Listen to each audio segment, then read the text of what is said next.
my light's off. My name is Nonat.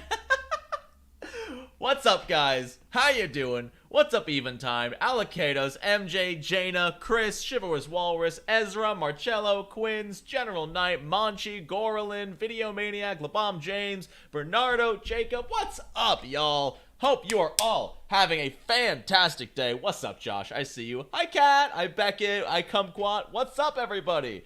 Thank you, Marcello, for subscribing. Big preach. Yo, Srivasu, you're still up? What are you doing? Go to sleep. It's 1 a.m. You should be in bed. Hello, everybody. Oh, my God. So much love in the chat. So much love. How you guys doing? Hope you're all having a great day. I already saw somebody in the chat ask what I'm drinking. And we are drinking a fancy canned Italian margarita. What that means, I have no idea. But it's a cocktail in a can, and that's what I'm all about. Plus, it's 7%, so it's a mistake. TK, I know only one thing about this book from one of my players. There is a high-grade mithril waffle iron. This book, let me tell y'all. Let me tell you, chat. This book, right here, so much meme. Like, it has a lot of really great flavor, great story, great useful items, and so many, like, internet memes and pop culture memes made it into this book as canon items. Holy cow, we will get to it. So what if I just read from the book like this, though? What if this was the stream where I just read from the book, and you guys just had to take my word for it? No! Live scene. I was the 18th person to like the video. Who will be the last? I don't know. Imagine not liking the stream. Kind of cringe if you ask me. That is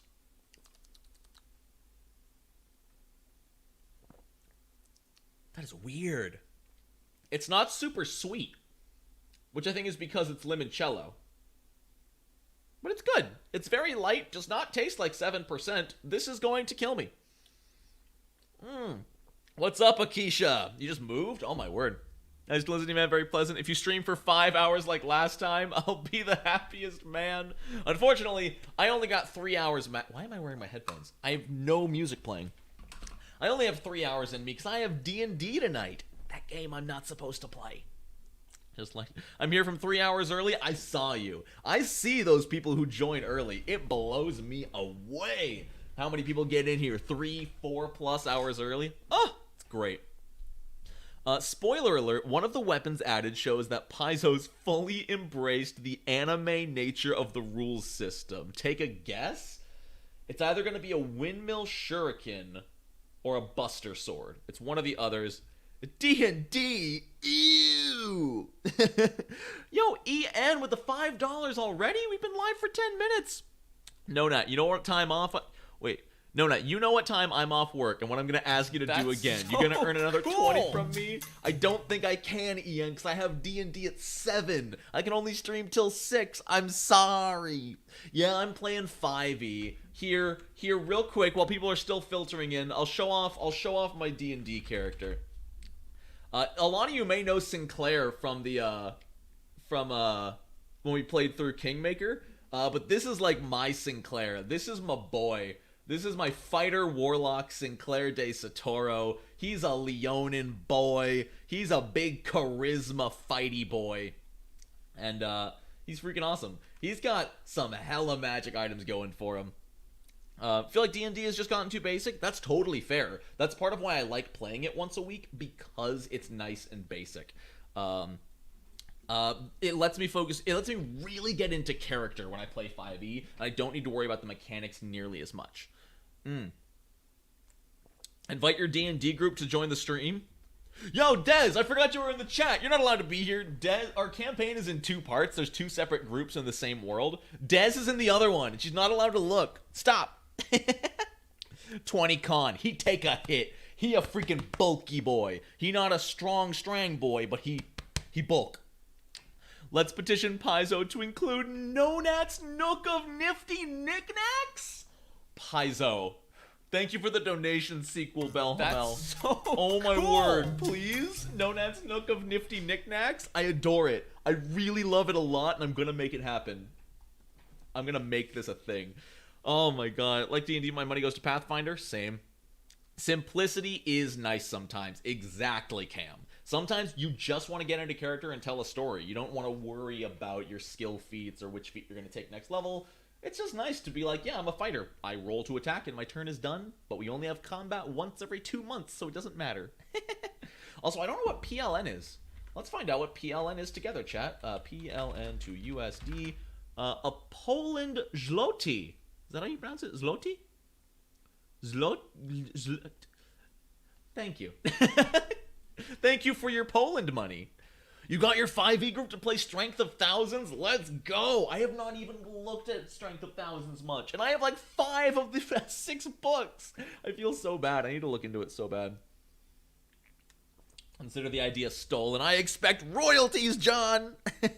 Polish. Zooties? Okay, they're Zooties. Oh my god. What's up, Tomadesti? Alright, there's 145 of you in here. Maybe, just maybe, and really, Red Sage? Does everyone look so happy on the cover? I love it. I love how Valeros is like, what are you doing? What are these small blades? We're just trying to measure you for a cloak. Small blades! Oh, Valeros. But yeah, everyone else is just so happy. Except this goat. Oh my god. He's terrifying. General Knight. Where'd it go? Where'd it go? My face when I see the price tag on a cool piece of clothing. Yo, see you later, Manchi. Have a good one. Thanks for stopping by and saying hi. How many likes do you think we can get this time? We got 500 by the end of Guns and Gears. I don't think this is going to be anywhere near as big as Guns and Gears, but I think we can hit 200 likes by 6 p.m. I think that's doable. All right. Valeros is a farm boy. The city scares him. Oh, it's true. All right. Is it the goat that Valeros is reacting to? Maybe. That's fair.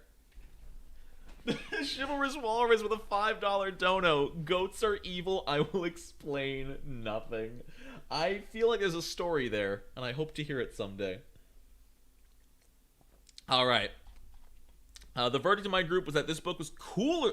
I almost agree.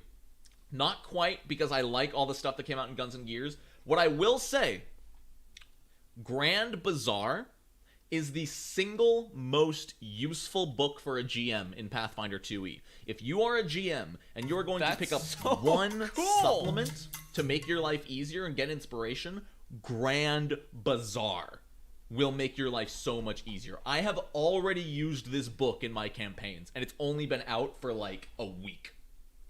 Yo, Video Mania, what is this $5 dono train? You guys are too much. Dang, I planned on dono first, but I was driving. Anyway, I got this book I really like. There's a Hobgoblin shop! I haven't even looked through all of it. I don't want to spoil the names. I have not looked through all the shops yet. I've only looked at a few. But oh my god, I'm so excited. Thank you for the $5, Video Maniac. Battle Goats. Single most useful until they make ultimate equipment? Oh, I bet they will. I bet by next year we'll have ultimate equipment. That'll be great. That's Leg so chair, cool. best animal companion. Leg chair ranger, I want it. I want it so bad. Ooh, excuse me. A small puppet versus medium automaton any day. I love it. All right.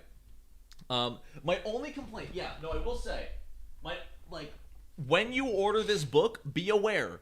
It is not massive. This is probably the smallest Pathfinder book out there. However, I do think it is the most useful for a GM. If you're a player, you can skip this one and you won't miss out on anything except the Puppet Ancestry. If you're a GM, pick this thing up. It's so good. Yo, Eventide hopping on the train. They're cutting Valeros's hair on the cover. Oh, are they?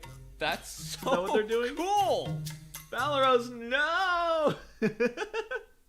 But what does he react? Oh, it's so, I just love. Oh, he's walking the goat. Anyway, we could spend 3 hours looking at the cover, but we should probably talk about what's inside.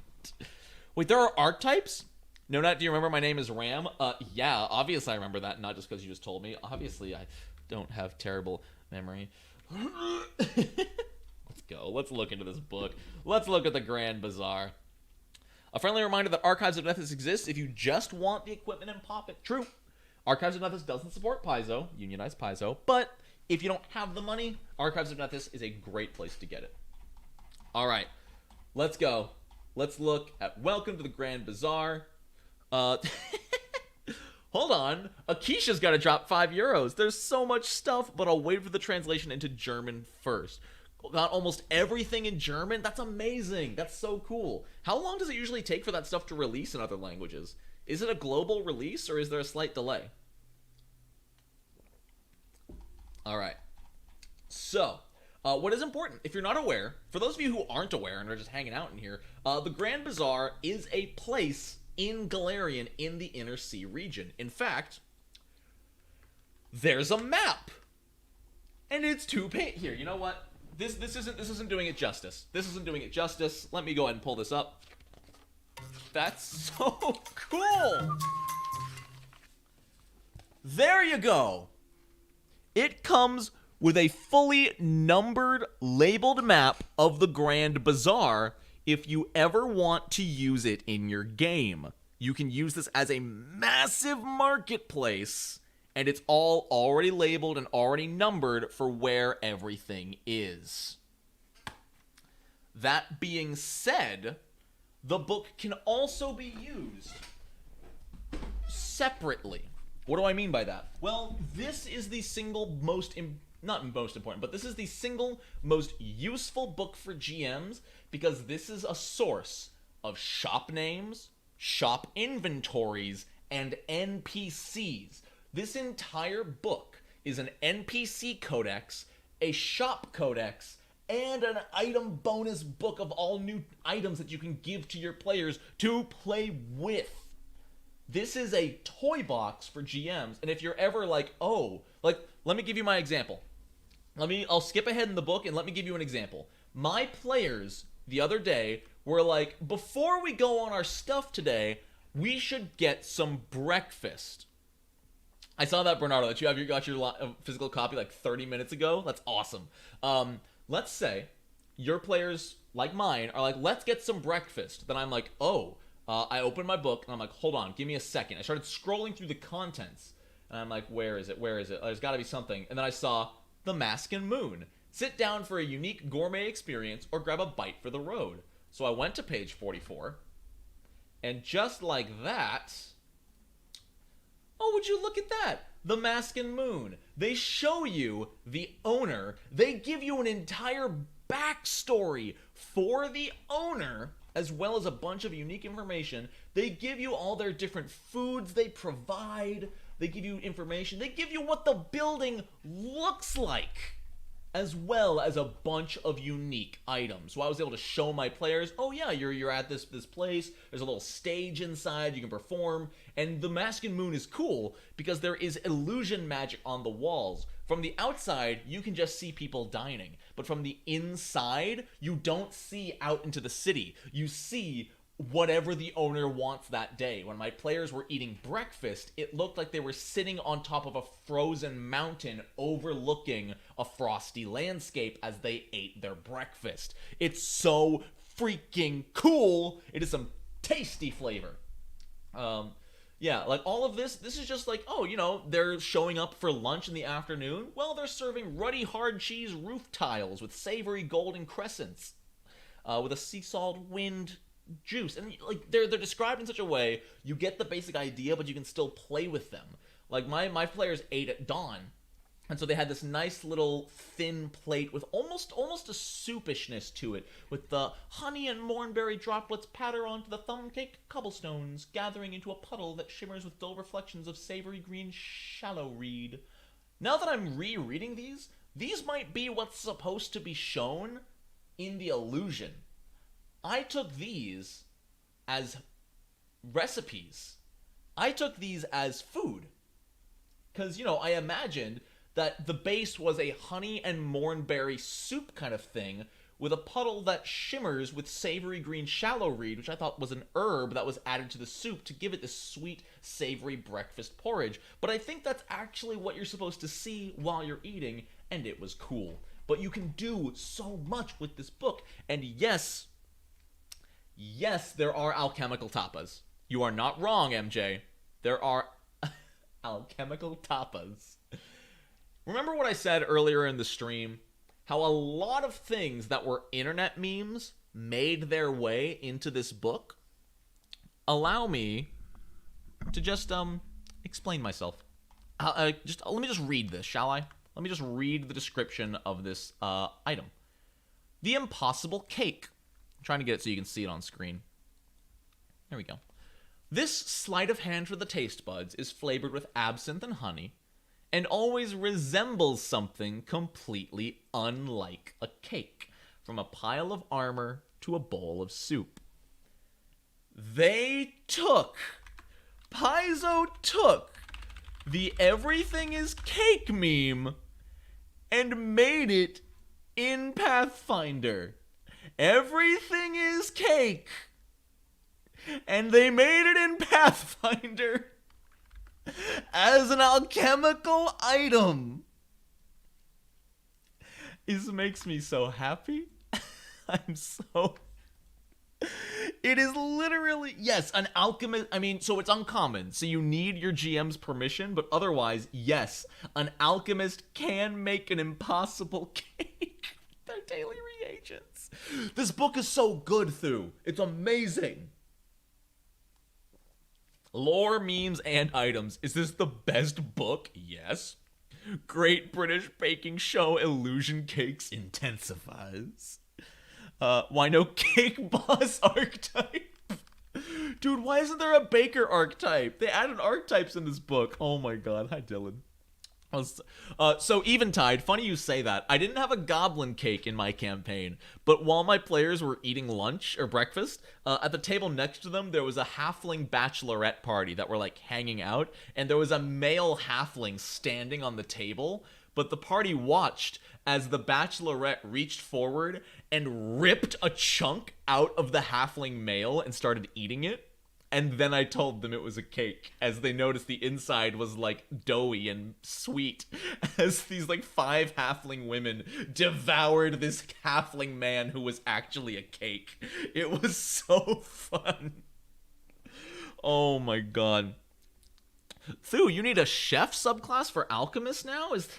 Oh wait, you need a chef subclass for alchemist? Did you guys know that the Nonat1s Patreon page, once per month, I release unique homebrew for Pathfinder 2e, only available there. It is not related to Paizo in any way, but if you go to patreon.com/Nonat1s, there may or may not already be a chef alchemist down there. So if you're interested. Gotta head out. See you later, Dustin. Thanks for stopping by. All right, the alchemist mutagen is just a whole cake. You just eat it in a sec. Actually, wait. It does just take one action to eat. I know it's implied that you just eat a bite, but I love the idea that you're taking this cake and just... Oh my god. There's even greater and major impossible cakes. They give you a bonus to deception checks to impersonate and lie. It's great. Alright, but anyway, let's bring it back. We're gonna go down. We're definitely going to get to the ancestry, and someone said there's an archetype in here. That I was not aware of, and I don't know where it is, but we'll get to it. But we'll see. It's impossible to have your cake and eat it too. This is why I drink. So let's start with the bar guest's bin. Good thing I have my elixir of life. It's a cake. All right, there are 3 archetypes? Oh, my word. I spy... Okay, so that is the second time I think someone else... I don't know if someone else said it or if you just said it, Eventide. Thank you for the $5. I spy a Poppet Goody Proctor. That must be from something, right? Because I am unaware. I am unaware of what it is from. Please educate me. But we look at the bar guest's bin, which is a shop that proudly and gaudily announces precisely what it is, calling to both the aspirations and blatant greed of would-be treasure hunters. What? Under Absalom ads? I love it. So this is Omira Decenaria. I'm not going to be going too deep into the NPCs, otherwise we would literally be here all day. but oh, she was a member of the Pathfinder Society who retired and then opened a career to pay off her brother's gambling debts. So a lot of these NPCs have like tragic backstories, and they're either super sweet or super sad. There's one I do want to read when we get to it, but we'll get to that when we get there. Anyways, I'm going to go integrate this book into my campaign. All the better. They're in the first world. Dude, seriously, replace the NPCs with Fae. Simple as that. You probably don't even need to change the names, for sure. So this is a shop full of treasure hunting and treasure hunting supplies. I love that it shows you what the storefront looks like. How cool is that? It's from the Crucible. I'm not familiar. What is the Crucible? Is that a movie? I don't watch movies. Don't get mad at me. Is an iconic line from the Crucible a famous play? Really? I'm surprised I don't know it. I will hang up my theater actor degree. So what do they sell here? The Bargas Bin offers a number of magical items that serve well for all adventurers. So these are just cool traveling items. The Brilliant Rapier is a +2 brilliant greater striking rapier formed entirely out of radiant energy? It does not have a physical form and deals fire damage with versatile good positive? That's so cool. Oh my god. Archetypes start on page 120. Thank you. I'll be sure to hit those before we end. It was the same guy who wrote Death of a Salesman. That's interesting. so I'll have to read that at some point. Yeah, no, the Brilliant Rapier is a lightsaber. That is a lightsaber. Straight up. Oh my god, that's a lightsaber. That's really neat. Deathless is a rune. You etch it onto your armor, and as a reaction, once... Also, sorry, thank you for the $2 creative burst. I read the message, I didn't see the donation. My brain is slow today. Thank you so much for the generous donation. I really appreciate it. Sunblade and Rapier form. Deathless, once per day, when you would gain doomed or wounded, as a reaction, reduce it by 1. That's a level 7? That's so strong. That's an entire extra down. Because, like, okay, so you don't... Wait, actually, hold on. Is it? Once per day, you would gain the wounded condition. How does dying work? How does death dying work in Pathfinder?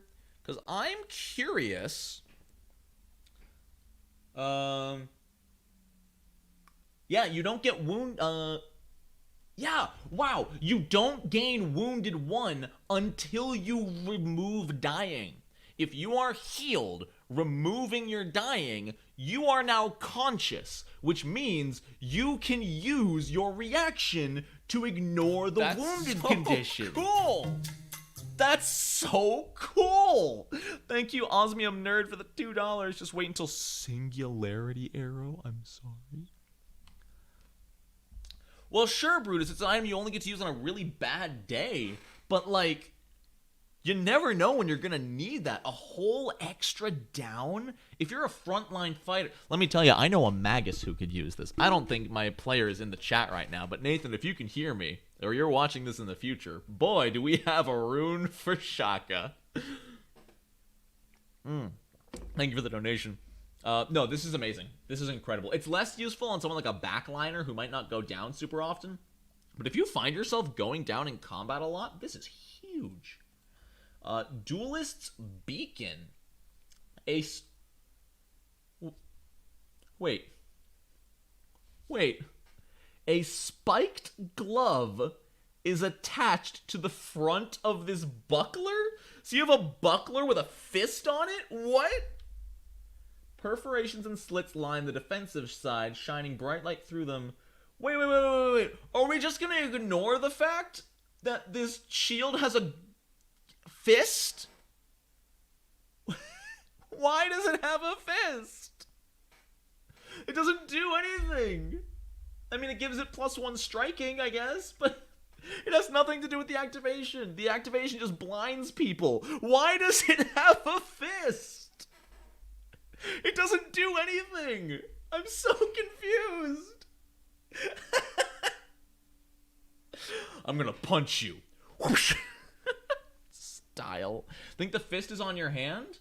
No, a spiked glove is attached to the front of this buckler. And then it says nothing else about the fist. That's incredible.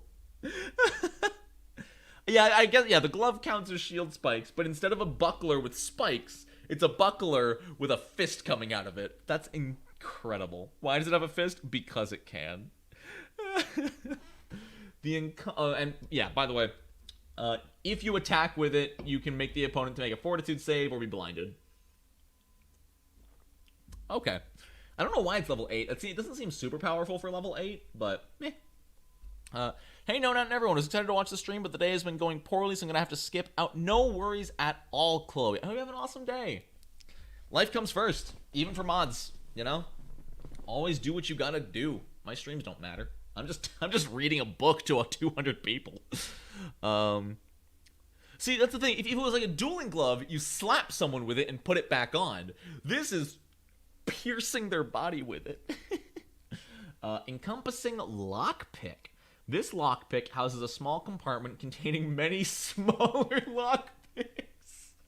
The lockpick itself is surprisingly malleable, belonging to the components within. An almost impossible number of other tools are hidden in the compartment, including an entire set of infiltrator thieves tools and any replacement picks, an elite disguise kit, and replacement cosmetics, and an extreme climbers kit?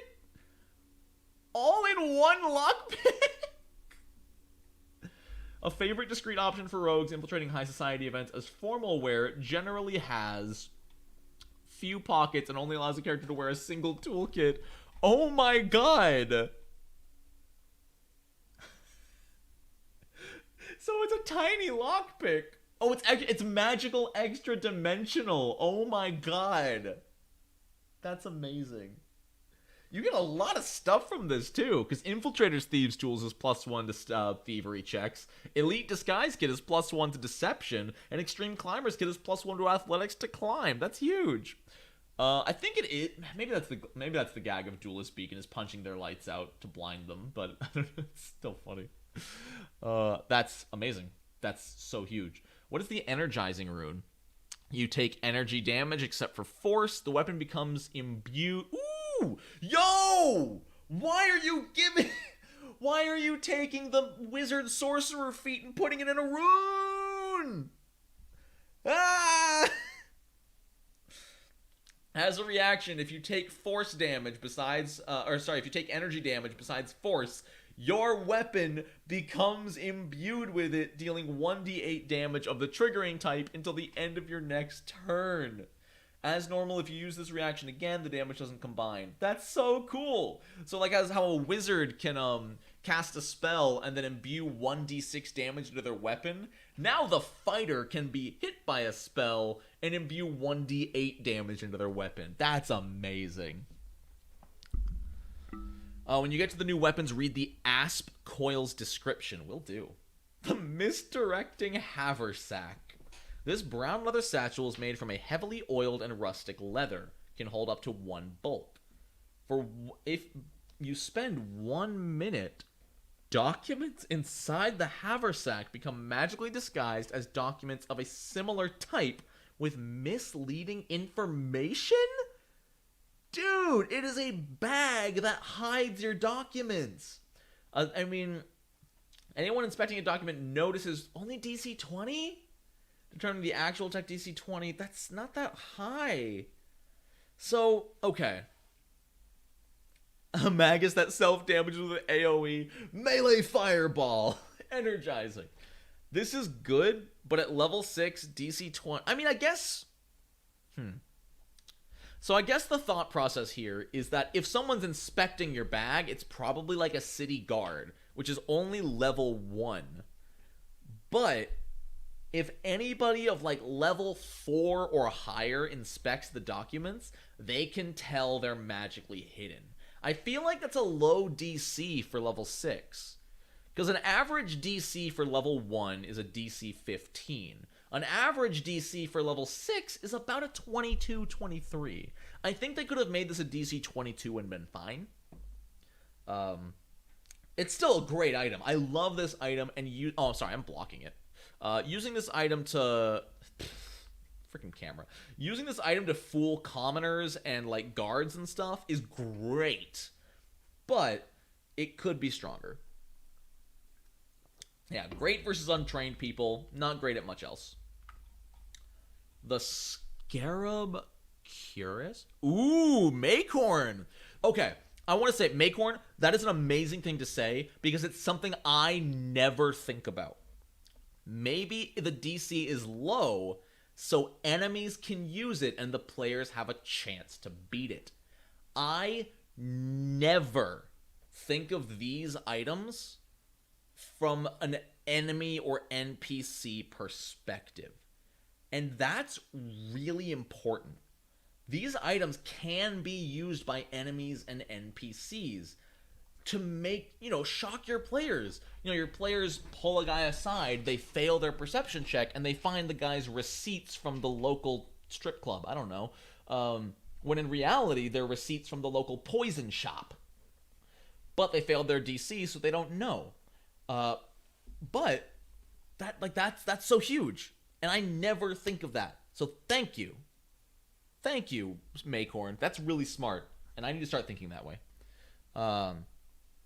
I don't know. I think if you want to give an enemy a cool effect, just make it an ability. Yes and no. Because maybe a commoner has this because they're working for the Thieves Guild. And the Thieves Guild specifically gave them this sack. So maybe even the commoner doesn't know what's going on. They were just given a gold piece to bring these documents somewhere else. And the sack itself specifically enchanted the documents. So even if they're pulled out, they look fine. Great for investigation campaigns. Agreed. If someone who's good at faking documents uses it, let them use their skill DC instead. Does it say that? Oh, I'd let them use their skill DC instead. So yes and no. The thing is, if you're forging documents, that's one thing. This is the document itself. Someone takes the bag from you and takes the document out, and you have not touched the document. It looks different. Obviously, if someone's going to forge a document and hand that over, yeah, I'd let them use a skill DC, sure. But this is really cool. Wait, there isn't a halfling strip club named Shorties in this town? Yo, what's up, Dark Tarantula? Welcome. Okay, Scarab Cuirass. This Cuirass of +1 Deathless, Resilient Leather Armor. You gain resistance 5 to negative, and you can just become a Scarab Beetle. That doesn't... Oh, it's level 10. Okay. It can alter a sealed document. Smart. Items owned by an NPC can often become items that PCs end up owning. Just saying. True. This is cool. It's a level 10 item, but if you put this on your fighter can turn into a beetle whenever they want. No spell slots, no cooldown. They can just become a Scarab Beetle for 10 minutes at a time. That's huge. Silencing Ammunition? Oh, it's literally just a Swiss Army knife. It's literally just a Swiss Army knife. Oh my god. That's amazing. How does this have a climber's kit? Alright.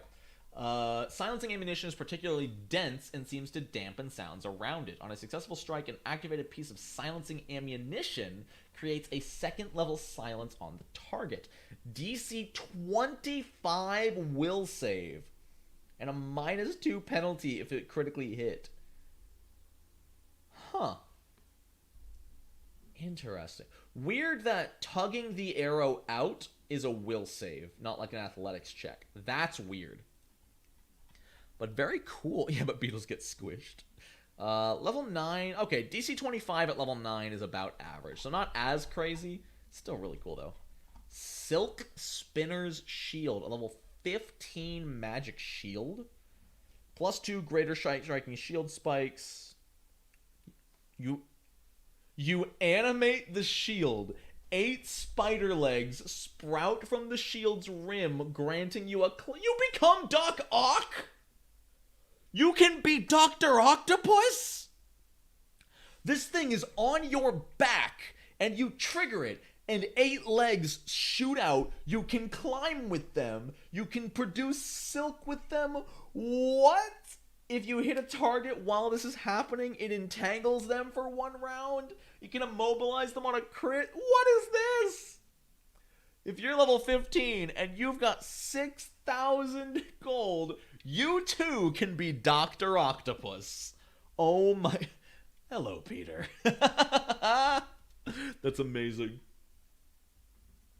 Dear God, what is Stone Throat ammo? That's his pack. Each piece of Stone Throat ammo is tipped with an unusual yellow stone. When activated and it hits a target, the target attempts a DC 30 fort save.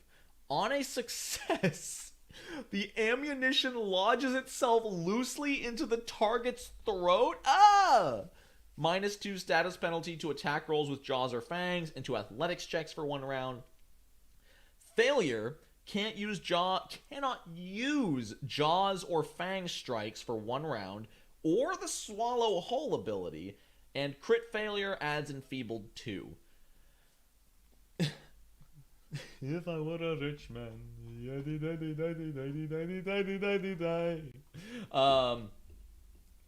Why doesn't this stop verbal components? Why? It goes into their throat. Why can they still use verbal components? This is a level 12 ammo. I would add that on. As a GM, maybe it would be a little strong, but I would say failure. It embeds itself deep in the target's throat, and they cannot use verbal components. It should silence. Exactly. You know? I'm going to Brazil? I don't think so. Am I going to Brazil? Wand of Spiritual Warfare. This wand juts from an ordinary hilt like a short wooden dagger blade. Once per day, plus overcharge, which is normal wands, you cast Spiritual Weapon of the indicated level. When you critically hit, it applies weapons crit specialization. And you can etch a property rune onto it? Oh, that's cool. Oh, I like that. I really, really like that. Yeah, I am. Just wait for us. All right. I'll wait for you guys to go to Brazil. This is cool. This is amazing. Giving Spiritual Weapon a rune? That's so neat. I like it. I have no choice. I am. Come to Brazil. Or else Brazil comes to you. Yo, come on over. We'll have a slumber party. It'll be great. All of Brazil's invited to my home. Let me just get my address here real quick. All right, my address is...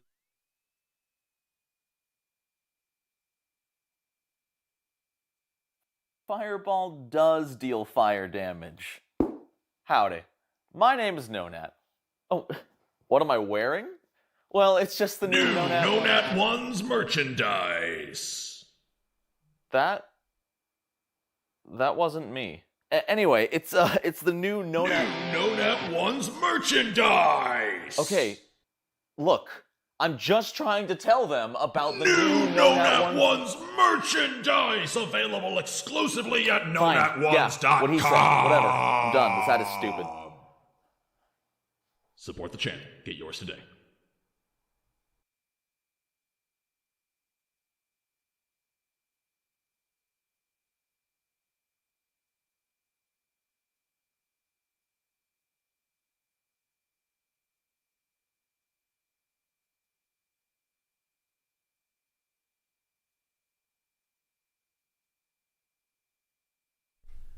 Okay, did you write that down? Did you get my address? Cool.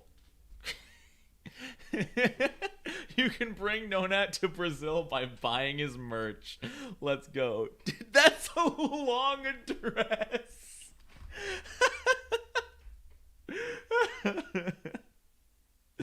Oh my word. Yo, shoutouts to Brazil though. If there's that many of you hanging out in here, let's go. All right, guys, we finished the first shop of like 50. You'll regret inviting us. Oh my word.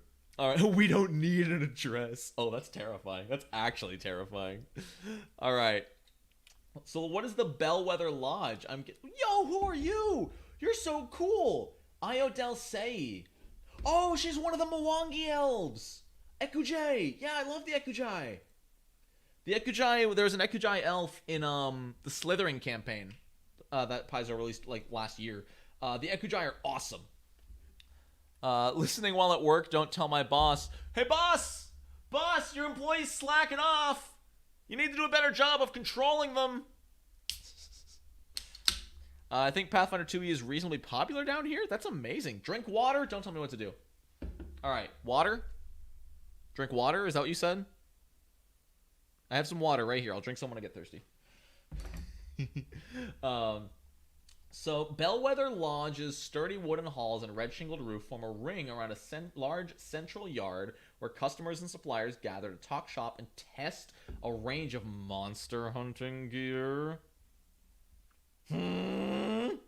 Adjacent to the store, students practice sparring, archery, and wrestling in an open field. The sharp bang of bowstrings, the clash of practice weapons, and the students' laughing shouts all carry into the halls of the lodge.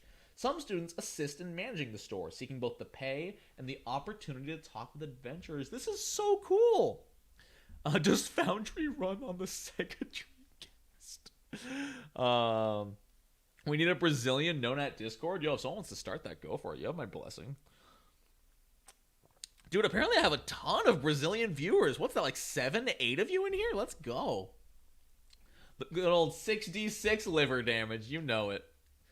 The water didn't go over for you well last time. Skip today. Did I see the PF2 monster hunting book that Sayre is working on? You mean Roll for Combat? Like Roll for Combat and the Battle Zoo Bestiary? Yeah, it's awesome. I plugged it. All right, what have you got to offer, Aodell? From field to store to field again. What a tagline! That's so smart. From field to store to field again. Let's go. Oh, I'm sure you're more than 10. I mean just in here right now, Diego. It's literally an arena. It's literally an arena. What have you got? The big rock bullet? A sling bullet made of heavy granite, but each piece of ammo feels much more dense than it appears. When activated, the big rock bullet transforms into a giant rock just before hitting the target. The target takes 4d6 additional bludgeoning damage? Oh my god! Wait, if you're level 7, you've got like a +2 striking sling? What is that? 4d6 plus 2d... That's 6d6?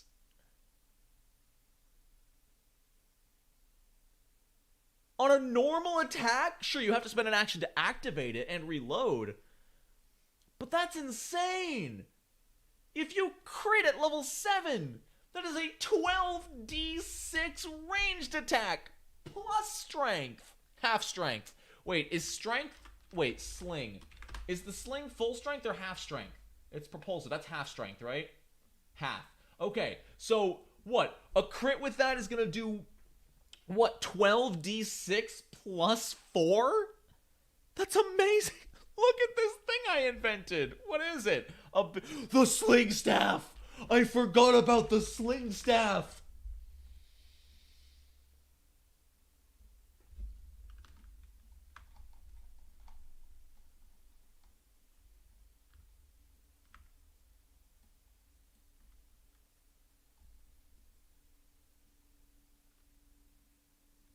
For 3 actions with the sling staff, you can activate the big rock bullet, hurl it, and deal 4d6 plus 2d10. Also, I should say, this is all on a normal hit. 4d6 plus 2d10 plus 2 on a normal hit? If you're a fighter and you crit, that is 4d10 plus 8d6 plus 4. 60 GP per bullet does add up. 60 GP per bullet on something you can miss does add up. Can you get the rock back after using it? I don't believe so, because it becomes a boulder, and I don't think it can turn back into a normal one. But Paizo has done... There's a major version! There's a major version! Level 15... Wait, hold on. Hold on. Halfling fighter with a major striking sling staff and a major big rock bullet. Level 18. That's what? 4d10? Because of the major striking? 3d10? How high does striking go? I always forget striking runes. Striking's max out at 4d10.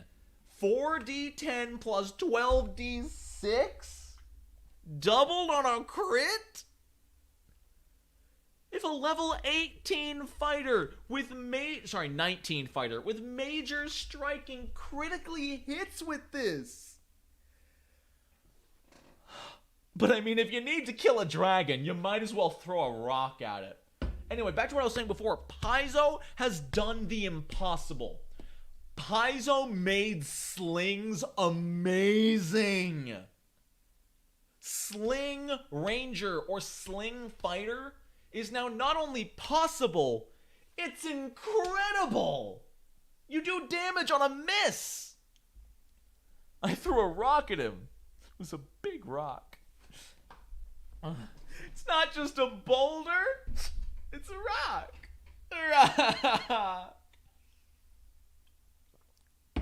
It is expensive, I will say. At that level, 1,000 gold per attack. That's insane. And, like, to make good use of it, it is 3 actions. It's not, like, game-breakingly strong, but it made slings incredible.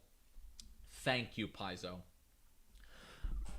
I just want to say that there is a broken build out there.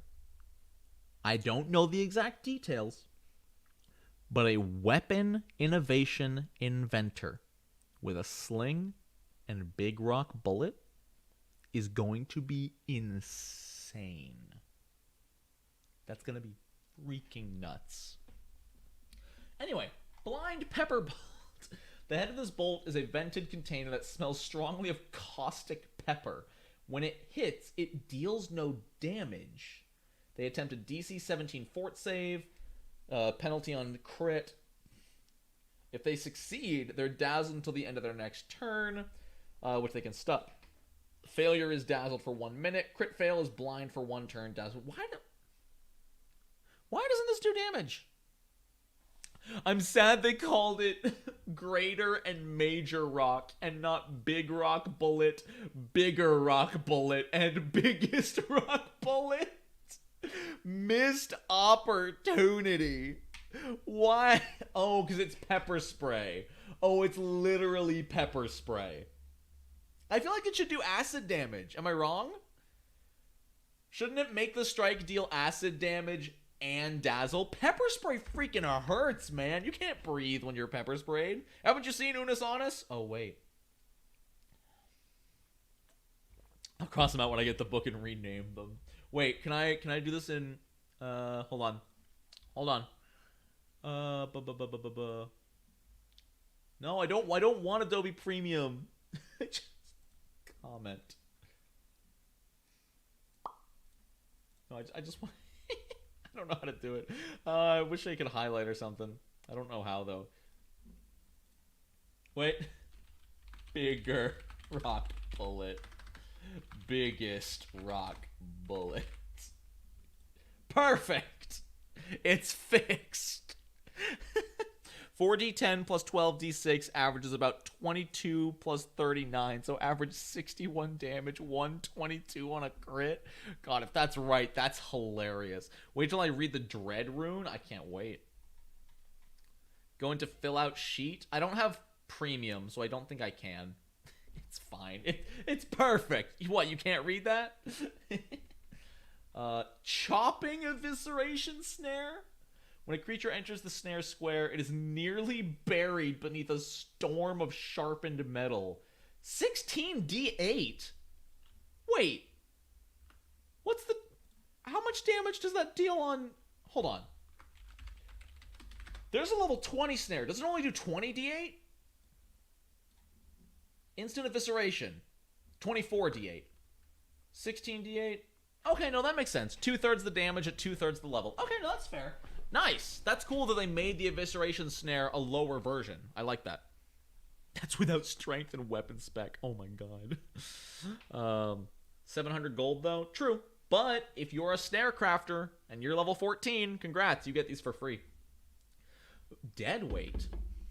If a creature triggers it, DC 18 reflex save. Success is -1 to attack rolls for 1 round. Failure is -2 to attack rolls for 1 minute. And crit fail is the same, but drops any metallic items. Oh, because they're magnets. That's cool. That's a cool one. I like that. Yes, more snares. Please. Snare crafting needs more options, and I love that. Love it. 72 average. Jeez.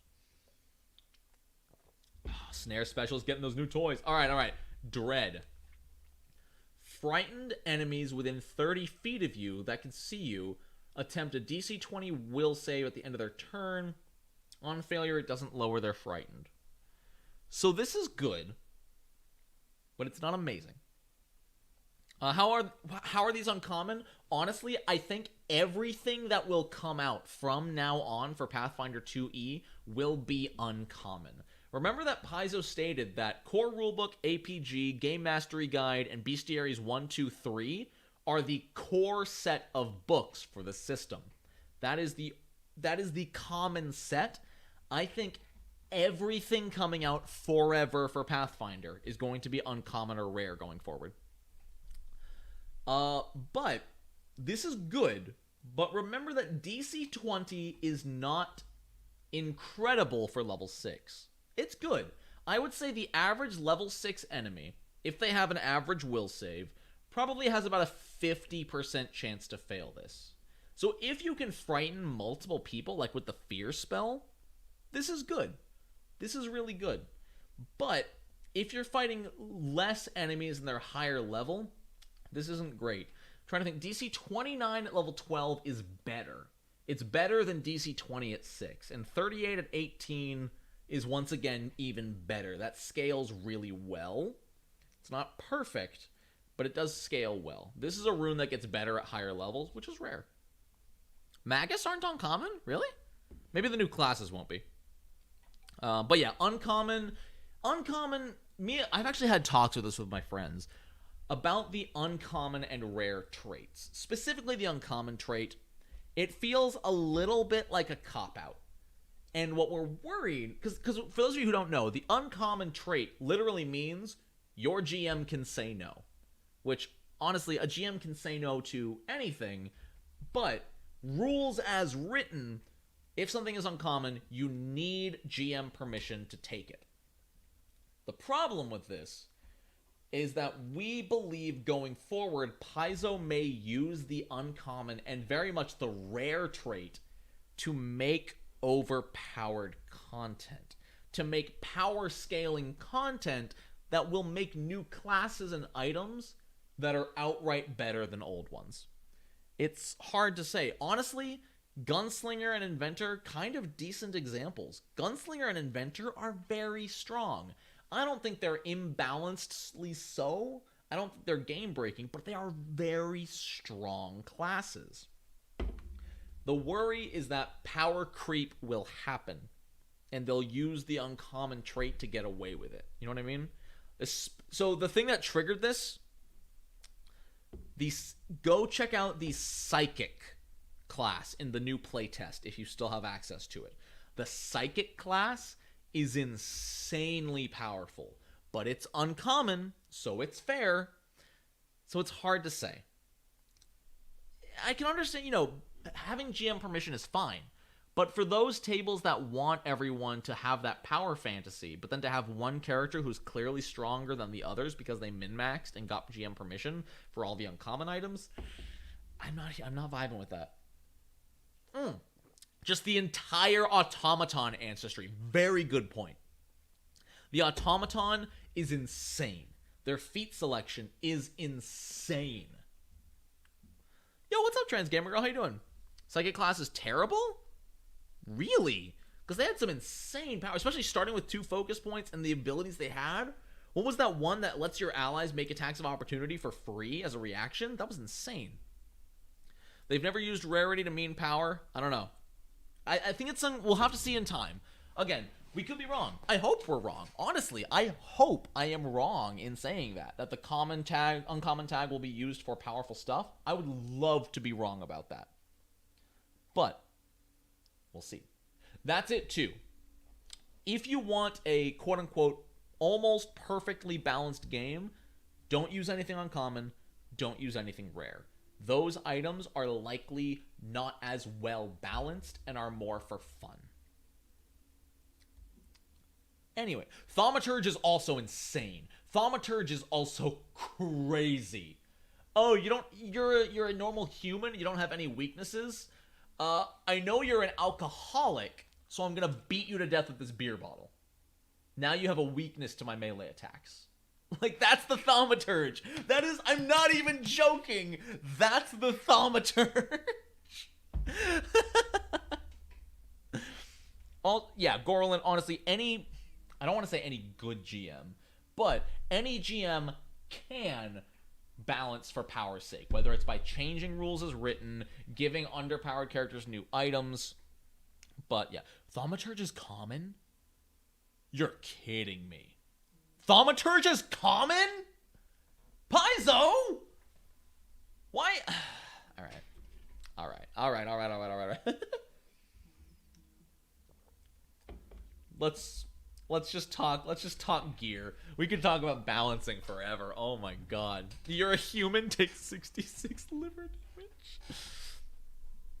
Oh man. Enfilading arrow? Okay, so that's this one. It's Truck-kun. Truck-kun, go away! I'm streaming! Thank you. Barbarian does same damage, better HP, and defenses. You underestimate the power of a weakness. You have a very clear underestimation of the power. Why is my phone blowing up? Go away, everyone can hear you. Giving an enemy a weakness to your attacks is insane, because that gets past resistances. Yeah, Gunslinger, Adventure, and Psychic, that's a fair point, Diego. They're uncommon in case the GM doesn't want them to exist in their world. If they don't want Galarian to be steampunk or black powder, they don't have to. Working on a summoner build built around Merge with Eidolon, which I get at level 1 thanks to Natural Ambition. Nice. I wish Merge with Eidolon was stronger, but someone made a really good point that because of the evolutions you can get on your Eidolon, that's why Merge doesn't have much else support and power, because you can like give yourself Flight and give yourself Burrowing at like level 12 and stuff like that. I will say, I haven't looked at the Thaumaturge's feats. I have to take a look at that. Respect Truck-sama. They work hard sending people to other... The isekai joke. Anyway, this arrow has 5 heads. When you fire an activated enfilading arrow, it sails upward and shatters into countless copies. Is this an arrow rain? Wait, isn't this a ranger capstone feat? Isn't this just the ranger capstone feat? Or is it fighter? It might be fighter. Hold on.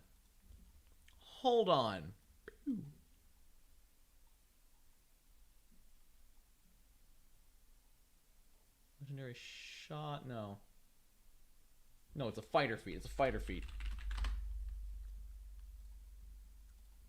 Wait. Why am I so zoomed in? Wait, is it not? Wait, where is it? Maybe it's 18. Oh, Impossible Volley. There it is. Hold on. Impossible Volley is a level 18 fighter feat to attack at -2 to what? With major striking deal what? 4d10? 4d8? I think 4d8 plus nothing.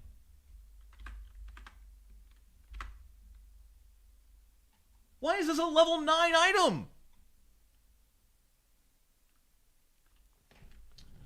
Oh no! The feat doesn't cost 125 gold at level 9! That's not... Why? Paizo! Do you know how upset... I mean, sure, okay, it has a reflex save, which is worse than an attack. I'll give it that. But that means this does damage on a miss. This just... Why have a feat when you can just buy things? Necklace of Fireballs. Fair. Like, anyone can buy a Necklace of Fireballs and cast it. I don't like that either. Oh my goodness. This is a 10-foot burst. 10-foot... Why did you put a level 18 feat on a... I would not be mad if this was like a level 15 item. That would be fine. I mean, yeah, the DC isn't great. I will give it that. The DC balances this. The feat scales with you. The item does not, and there's no greater version. Very fair.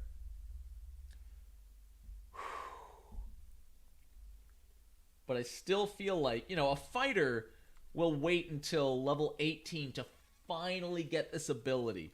Meanwhile, the rogue who just has money from stealing gets it at level 9. Yo, what's up, Devil Beaver? You don't have to worry about exploding with the arrow. The best feat is money, Bruce Wayne. Hey, Rakame, both of those things are still true. This is still the best book for GMs, but also Paizo, why? Alright. Envenomed Snare, 46 damage, DC 23 reflex save. DC 23 at level 7? Why is the DC so low? It's not. I'm stupid. Alright, I'm getting tipsy. Let me tell you guys. 7%? More than it sounds. Isn't there a feat that makes you start out rich? I don't believe so. I don't think there's any feat that gives you money. These things are actually hitting me like a truck, and I apologize. Let me tell you, it's kind of funny to get comments from people that are like, I came for an in-depth analysis of this book. What I got was a drunken guy rambling for 3 hours. And I'm like, yeah, that's what I do. Oh, man. Oh, okay, Mudrock Snare. Fired clay covers a pit of thin mud interspersed with fragile vials of blue dragon blood. What? This went from like 2 to 10 real fast. So it's a hidden pit. Fracturing the vials and rapidly hardening the mud? Yo. Must attempt a DC 29 fortitude save. If they succeed, they take a -5 circumstance penalty until it escapes. How deep is the pit? Oh, thin mud. It's not too deep. Yo, Jaina dropping $10.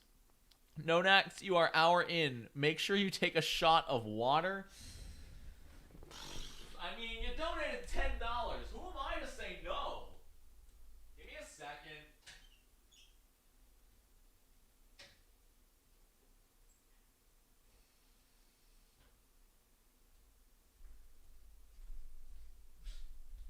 Thank you so much, Jaina. That's incredibly generous of you. That's about a shot, right? Hydrate, hydrate. That's so cool. There you go. $10 for a shot of water. How's that? Thank you, Jaina. I really appreciate the generosity. Buy the arrow, use it with the feet. Buy the arrow, use it with... Oh, okay. Wait. No, you can't do that because it's an interact and then this is 3 actions. But I was thinking of that. But oh my god, yeah, if you could find a way to use the enfilading arrow with impossible volley on one of the strikes, then you could basically have 2 10-foot radiuses. Did you miss the archetype? No, you did not, Codenator. Okay, now a shot of fireball? I got you. I'm not that stupid. Yet. You did not miss the archetypes. No, we have not made much progress at all, which is pretty typical for these streams, but they're so much fun. Oh my god, I didn't know you could do ventriloquism, talking while drinking water. That's the alert. That's awesome. Well, I'm out. Tomorrow is a work day and in my sleep. Yo, see you later, Dane Marker. Thank you so much. Have a good Austrian night. I appreciate you hanging out. Haste can only be used to strike and stride. Haste has been hard nerfed in Pathfinder 2e, and I appreciate that, Paizo. So this can stun. Okay, so this is like a stunning snare. It's pretty good.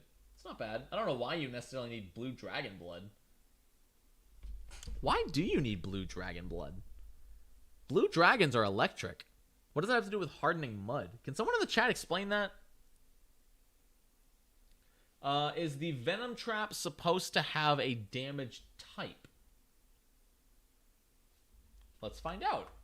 Giant wasp venom. That's an existing item. Yes, it is. It is supposed to deal poison damage. Because it specifically says, is exposed to the giant wasp venom, which deals poison damage. This is supposed to be 4d6 poison damage. Good call! You get the typo award! I need to get an alert or something I can push that just has, like, you found a typo! Blue Dragon Blood does harden mud. It just does. Kind of a part of what they are. Interesting. Huh. What is this book about, Java? So this is the Grand Bazaar. It is full of unique shops and inns and NPCs you can add in. But what a lot of people are super excited about is that a lot of these shops offer unique items and equipment for characters to purchase. So not only is it useful for a GM who wants to populate their world with shops and NPCs and stuff, but it's also useful for players who want to put together a wish list of equipment for their character. Blue dragons can dehydrate. Oh, interesting. Gotcha.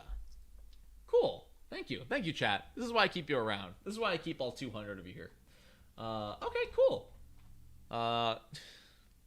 Des, you can't just throw $2 at me and expect me to do a shot of Fireball.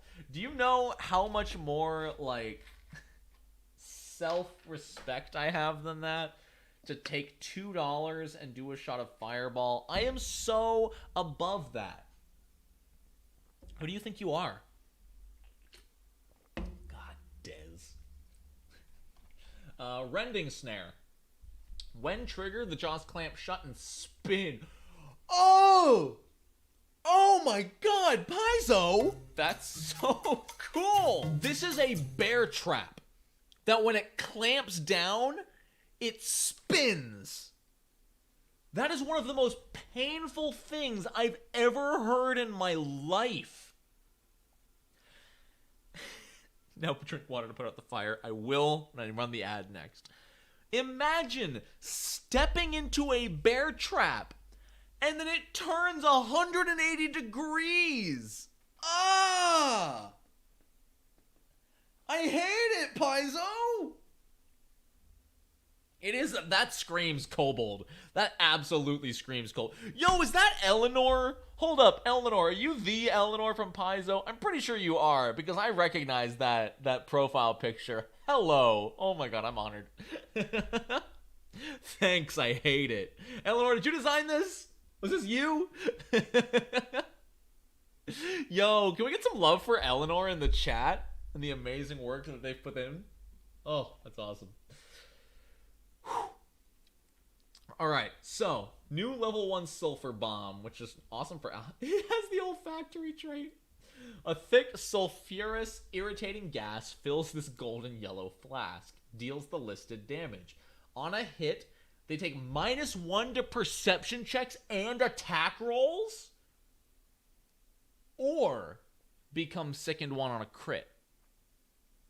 Love for the whole Paizo team. Love it. Look at all that love. Okay. Question. And this is just wording here. Shouldn't it say and? On a hit, the target takes a -1 status penalty to perception checks and attack rolls until the end of its turn. Or become sickened 1 on a critical hit. I know Eleanor's here. I know Eleanor's watching me, but this seems weird. Shouldn't that say and? That should be and, not or, right? Sickened is a status penalty? Oh, no, you're right. You're totally right. Look at all you nerds calling me out. Look at all you nerds being like, sickened is a status penalty. You guys are so right. I'm so wrong and stupid. Thank you. You right. I'm wrong. I'm dumb. I am sad that the penalty doesn't go up. I wish once you hit level 11 and you can make greater, it became a -2. Maybe that'd be crazy. I think it'd be really good. I think it'd be a lot of fun. Wow, the price difference between the level 11 and the level 17. Holy cow. 10 times the price. No, but that's thank you, chat. This is why I have you on here. Des, even you knew that? Shush. Cool. No, I like this a lot. This is something that the Alchemist desperately needed. Lower damage with a penalty. I love it. If you keep chucking the bombs, they don't stack. That bomb already exists? What? I don't think it does. I like this though. This is perfect. Hashtag Ethan Ice Piezo. Anyway, sorry, I had something in my throat. Look at this guy! Look at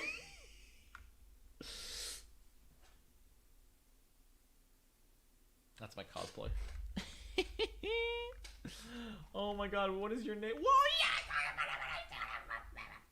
He's got a Sterling Dynamo tail! Yo! Tattletale?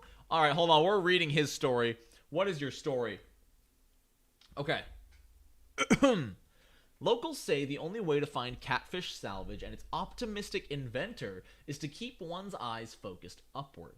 From blocks away, visitors to the Grand Bazaar see Tattletale's steel spires towering over the other pavilions, and many who visit the bazaar have mistaken the store for an art exhibit, a garden of pillars holding a dizzying array of inventions hanging off hooks and ladders like fruit growing from a mechanical orchard. I'm in love! Dude, maybe a cat. Why do you like them so much? Surely not because they're a cat. I love his gloves. Honestly, though, he's super cute, though. I just want to give him pets. He's a not a calico. Oh, I know the name. I don't know the name. Chat, tell me the name of this type of cat. My childhood cat growing up that looked like this just passed away last year. Like, oh my god. It had, like, yeah, the grayish-brown fur with the black stripes going back. Please tell me. It's not Tabby, no. Is it Tabby? I don't think it's Tabby. No, because tabbies aren't brownish. Everyone's saying tabby. There's no way. Hold on. Yeah, you're right. He's just... You're right. It's a tabby cat.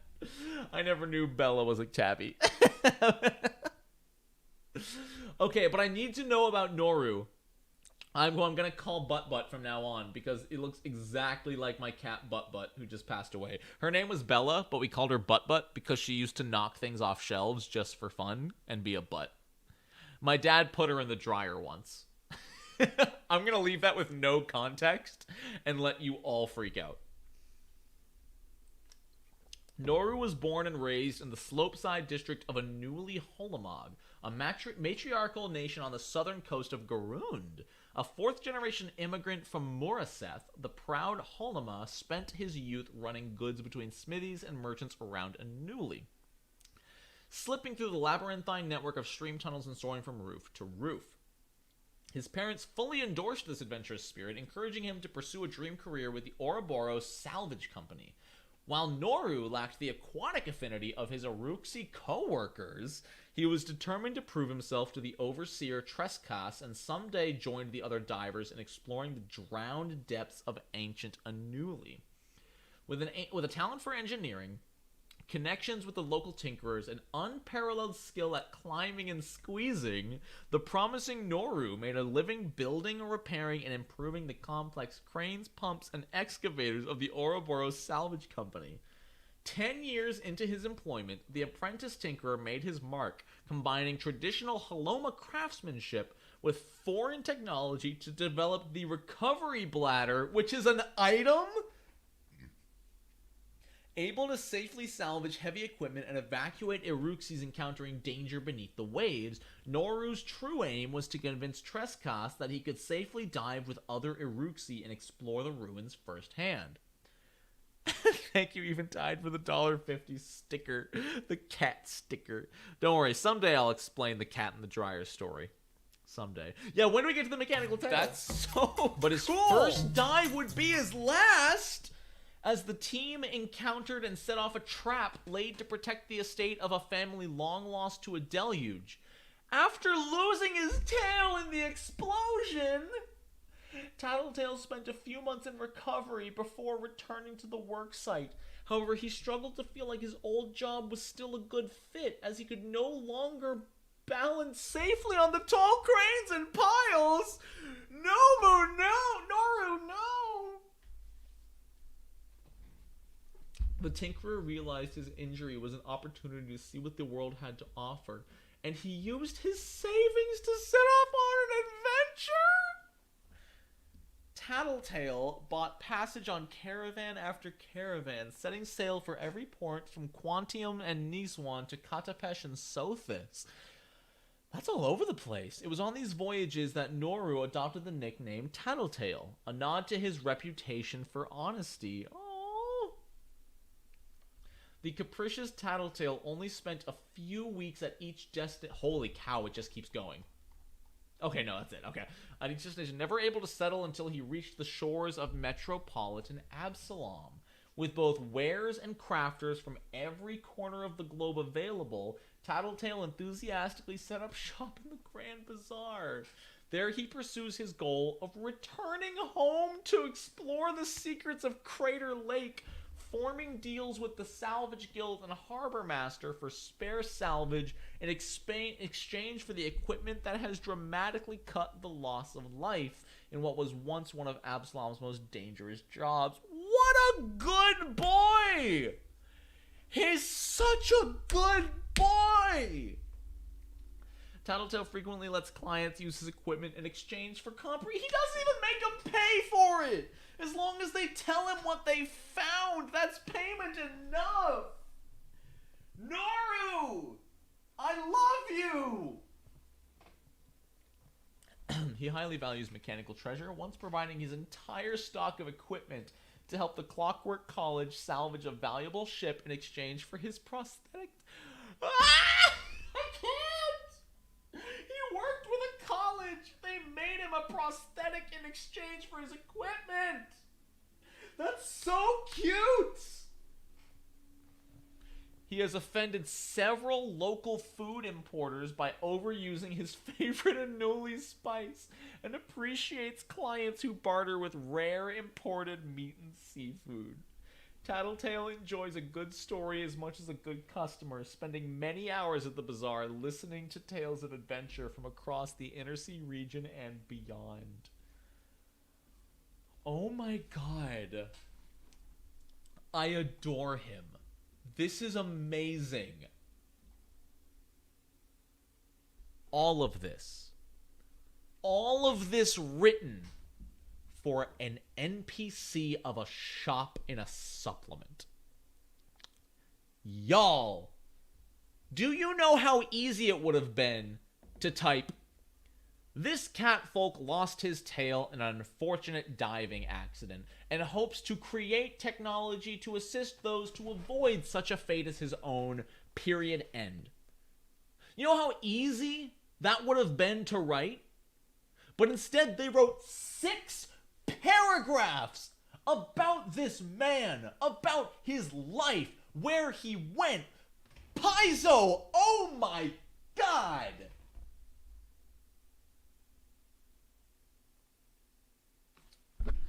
Chat, I'm going to go to the bathroom, and I'm just going to leave you on his face. I'm not even going to run an ad for the Nonat1s merch store, but if you want to check it out, there's a link in the description. I'm just going to leave you on this. I'll be back.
what's in his store. New Nonat1s merchandise. Nonat meow. Nonat meow. Yo, sorry, I'm drunk enough to show this off. My friend got me a freaking pin. And oh my god, I'm showing it off on stream. My dear friend Andrea. Hello, Andrea. You don't watch my content. That's okay. But I want to show this off because I'm drunk enough and it fits perfectly. She got me... Oh, ooh, ooh, ooh. There it is. Beep. There it is. It's hard to see, but it says yikes. There it is. She got me this pin. And it fits really well. So thanks, Andrea. I appreciate you. Meowchandise. Ah. Alright, anyway. Should we look at, like, what gear this guy sells? Because what if his gear sucks? Because, like, what if his gear is garbage and we just sat here like, oh, we love him, he's so great, but meanwhile he's selling, like, broken junk. I want to see the Khajiit's wares. Alright. Every few weeks the shop change... Oh, it's a traveling stall! The other merchants tell rumors that the Clockwork Towers deploy insectile legs to move, but if approached about the subject... Tattletale stubbornly acts as though his shop has always been in the same place. Oh my god. It never stops. He has a story hook. He can introduce adventurers to the Salvage Guild or the... But he's just as eager to lend equipment to characters heading to more far-flung locations. He usually asks for a deposit, as some unscrupulous scavengers once took advantage of his good nature and tried to sell his equipment. The goods were returned the next day, and this... Oh, good. He got them back. Thank God. Given how many adventurers owe their lives to Tattletale's inventions... No... Truck-kun, really? I'm streaming. Stop beeping. Given how many adventurers owe their lives to him, no one's sure who is responsible for the act of vigilante justice. Tattletale enjoys positive relationships with the Pathfinder Society, especially Venture Captain Musello, which I think I've actually done one of Musello's one-shots. But a month ago, the merchant might have put his ties with the illustrious Adventurers Guild at risk after blooting out one too many details about an expedition. While the expedition is still underway, the catfolk praise that the team managed to make it back. He's especially concerned about a team of former Aspis Consortium agents who claimed they were investigating wreckage around Diabel. Ooh, this is amazing. What a freaking gem. What a freaking beautiful gem. What do you sell? He sells a bathysphere? It's a level 5 vehicle, 1 pilot, 4 passengers. Can swim at 20 feet. The bathysphere is raised and lowered from a cable. Okay, that makes sense. Okay, so it's not like a vehicle they can drive. Ballast release. The pilot releases the bathysphere's ballast. The bathysphere moves 3 times its speed toward the surface. Nice. Crew and passengers can breathe while the vehicle is underwater to a depth of 5. That's so cool. We will hunt down all who harm honest cat best boy. The Bitter Rune? While you wear this acrid armor, any creature that engulfs you or swallows you is sickened 1. That's amazing. Ryan, what did you miss? So much. You missed Good Boy. You missed Best Cat. See, whenever someone says Bathysphere, I always think Bioshock. Instantly, I think Bioshock. But, oh my goodness. Let's look at the Cliff Crawler, shall we? Level 10 vehicle. Can move 40 feet climbing. Rocks and stones are not difficult terrain, and it can traverse most vertical rock and stone! Sorry. I played a lot of Deep Rock Galactic. I haven't played it a lot. Man, I can't convert people into a church of free archetype, but no one is accepting me. No, Samurg! Oh, free archetype is the way to go. Just try not to push it on people. Describe it. If they don't want to, don't force them. I don't always play with it. I usually do, but not always. But it is the best way to play Pathfinder. Agreed. Deep Rock Galactic. I'm a bit late to the discussion as I'm a few minutes back, but uncommon is because 1E got pretty bad with people insisting they could have anything. I agree with that. I absolutely agree with I like that the trait exists and gives GM final say, as it should. It should help as an argument ender, but it's still going to breed resentment. If somebody gets to play as an inventor, but somebody else doesn't get an uncommon magic item because it's too strong, it's going to cause arguments. Rock and stone. Rock and stone, brother. I love how many people know Deep Rock Galactic. What is Cold Comfort? The contraption called Cold Comfort is a watertight pouch filled with small, heavy, silvery pellets. When emptied into a body of water, the pellets freeze the water's surface almost instantly, creating an ice block in a 10-foot square to a depth of 1 foot. Any creatures inside this space must attempt a reflex save. On a failure, they take cold damage and is immobilized for 1 minute, or the ice is broken. The ice is strong enough to support 1 large creature or up to 4 medium creatures. That's cool. Okay, so this is it's like shooting an ice arrow at the water in Zelda. It's almost exactly that. Just like shoot the ice into the arrow, shoot the ice arrow into the water, and then jump to it. I loved those puzzles. But if you get it greater, it is a 20-foot square. The save DC increases, cold damage increases, escape DC increases, lasts for 3 hours, and can support a huge creature. That's awesome. My dude, everything will start discussion. It's just natural. The trick is being mature. Oh, absolutely. Yeah, no, there's nothing you can do to avoid tabletop RPG arguments. Honestly, arguments in anything. Video games, tabletop role-playing games, Broadway. Everything's going to cause an argument. Doesn't matter what it is. What you can do is make them easier to discuss. And when you put something like uncommon on it, I'll be honest, yes, it makes it way easier to be like, look, this is the definition of uncommon. I don't agree with it. Please respect my choice. Been playing on and off since beta. Same. How many... Let's take a pause. How many hours do I have on Deep Rock Galactic? Only 30. Not as many as I could. They're doing a Halloween event. Anyway, this is not about Deep Rock. Curse Break Bulwark? A tower shield is composed of interlocking hexagonal wooden tiles lined with metal. The tiles are painted green, and each is marked with a faded rune that protects against curses.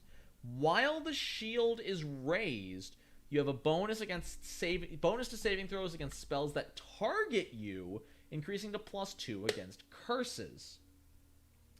As a reaction, once per day if you are targeted with a curse spell, if your shield is raised, you can cast an 8th level remove curse spell. Not bad. Alright. Pretty cool, pretty cool. I've never used free archetypes. What's good about them? Everything. Archetypes do not make characters stronger. They simply give them more options and more versatility. They can do more, but what they can do is not stronger. Archetypes are a fantastic way to allow players to explore their character and get a little more detail in them. Sometimes it will make the party stronger. You know, if they don't have a healer and someone takes the herbalist archetype, yeah, the party's going to have access to more healing items. But archetypes are specifically designed in that they scale slower than main classes. If something has a level 16 requirement as an archetype, it's usually about equivalent to a level 8 or level 10 class feat, which is why I don't like having to sacrifice a class feat just for an archetype. Free archetype gives them a free one every even level and allows them to do a lot more with their characters. I do not recommend it for a first time playing 2E, but once you have played it once or twice and are comfortable with the system, highly recommend free archetype. It literally just gives you bonus feats to spend on archetypes. What is the diving suit? +1 to swim checks. Tubes for connecting bottled air. I love that it uses the in-game items. That's fantastic. That's when so connected to a diving suit, cool. bottled air doesn't need to be held and can be used to breathe as a free action. Nice. If you wear armor over a diving suit, you become Clumsy 1. Nice touch. Yo, thank you for the £2, Simurg. I want free archetype for martial artist inventor. Wait. Are these a weapon? I don't think they are. No! You can't be a weapon inventor with hand wraps of mighty blows. I would straight up allow that. Like, this is technically not a weapon. I would 100% homebrew it to let the martial artist inventor exist with hand wraps of mighty blows that he adds the weapon innovations onto. That would be so fun. I run a free archetype and don't allow class dedications. That's fun. I like that. That's totally fair. It's for the armor inventor? Then you're good! Wait. But martial artist requires... Doesn't that require unarmored for most of its stuff? Non-lethal attacks, brawling focus. Keep in mind, you can't use any stances. Wait. Wait. Why doesn't Gorilla Stance require... This is the first I've seen of this. This is completely unrelated to the mainstream. Gorilla Stance doesn't require unarmored? You can wear armor with Gorilla Stance? Oh my god.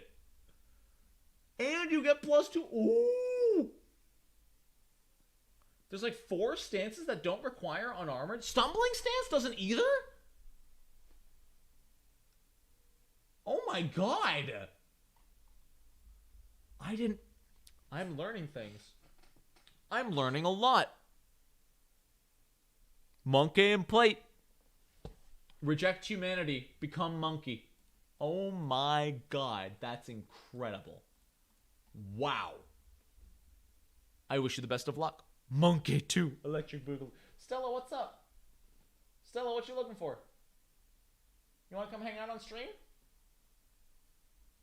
Alright, hold on. Stella wants to say hi, y'all. Come here, Stella. Want to come say hi?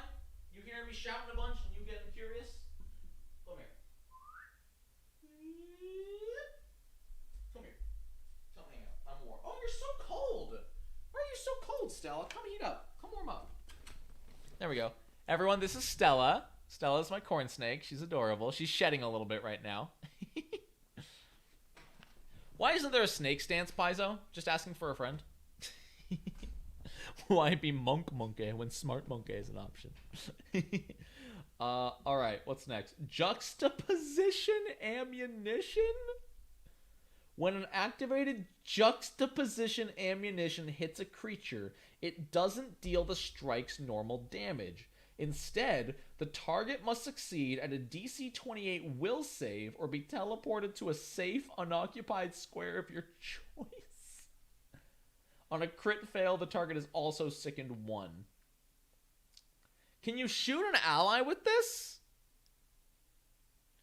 Oh, right, Cobra Stance. Duh.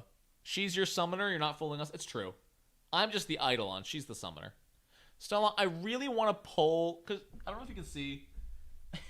Stella's head is shedding, but just her head is shedding. So, like, part of me wants to take it off of her, but another part of me is like, I don't want to shed for her. She's 20 years old. She's always done her own shedding. Like, I'll let her do her thing. But, like, it's annoying. Does Stella just move around freely? No, she has an enclosure. She has a terrarium. But she likes to cuddle up. But wait... is that a snake? Yes. Stella's my childhood snake. She's 20. I'm 26. She's 20. We've had her for almost 20 years. It's her hairdo. Can you hit yourself with it? So, hold on. You can opt to fail, right?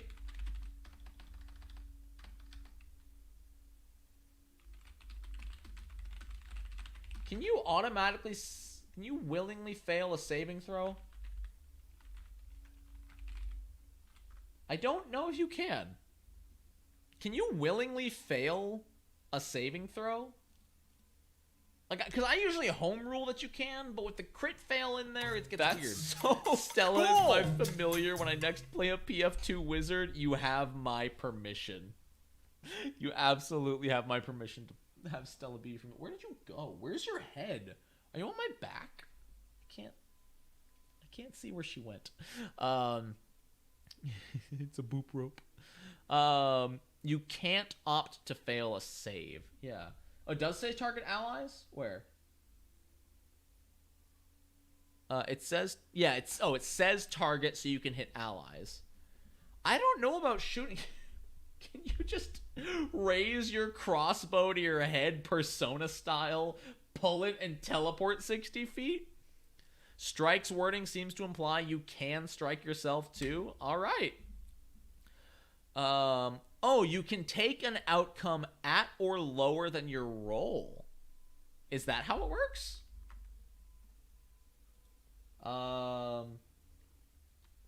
In all cases, save them. You are.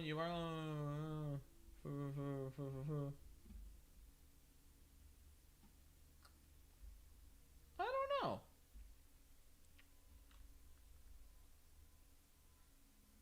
Truck Coon is back. I don't know. I think it's really just it's a GM decision. And honestly, 225 gold to teleport once is a little expensive. But is she a venomless snake? Corn snakes aren't venomless, but they are incredibly docile. They only eat mice, so they don't really feel the need to bite anything, and she's super cozy. Otherwise he would not have her around his neck. They are venomous. Corn snakes are venomous. It's just a very specific venom.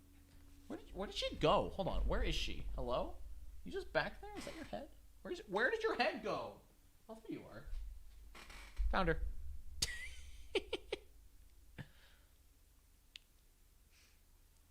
Oh, trust me, Fuckalog. She hasn't killed me in 20 years. I don't think she'll kill me now. This is weird. This is a weird ammo, but I kind of like it. Okay. Malleable mixture. Malleable mixture. Corn snake venom is only harmful to corn. Yeah, honestly, 200 gold to teleport an enemy 60 feet? That's tough. Your bones, muscles, and organs become vastly softer and more pliable. You can fit into... Does this just make you an oozemorph? You can fit into and through small or narrow spaces as though you were smaller than your normal size. If it's... Sorry, Stella's distracting me. If you get the lesser, you can fit through small or narrow spaces as though you were one size smaller, and greater as though you were two sizes smaller, so a medium creature can squeeze into a tiny space. That's awesome. Makes you one of those gel squeeze toys. Oh boy. Think of how interesting that would make it. A snake bite stream. Also, sorry, I'm just so curious. How does it handle water pressure? In the real world, the water pressure past certain depths can easily crush vehicles and creatures that aren't specifically built to handle it. Even with the right gear, rapid changes in pressure can result in decompression sickness, which can cause loss of consciousness or death. Early diving equipment, such as the suit and bathysphere presented here, were dangerous to use, and losing air pressure to a diving suit could result in the wearer becoming lethally compressed into their helmet. However, for simplicity, Pathfinder's core rules for underwater adventuring don't include any rules for pressure. If you wish, you can use environmental damage. Stella, where are you going? You're trying to escape? Maybe? I can't tell. Come here. Come here, you. Oh, your skin is so dry. You're so ready to shed, but only your head's coming off. No, Flamelod. You need to teleport them into a safe, unoccupied square. Creating an Oozfolk ancestry right now. Oozfolk ancestry is interesting, because there's the Oozemorph archetype, which already exists, but nothing for ancestry. Recovery bladder. Tattletale developed the tether-covered bladder to help divers in a Newly's Crater Lake recover heavy salvage or escape dangerous underwater beasts. Stella escaped. No. She's fine. She's safe. She happy. Look. Say hi, Stella. Say hi.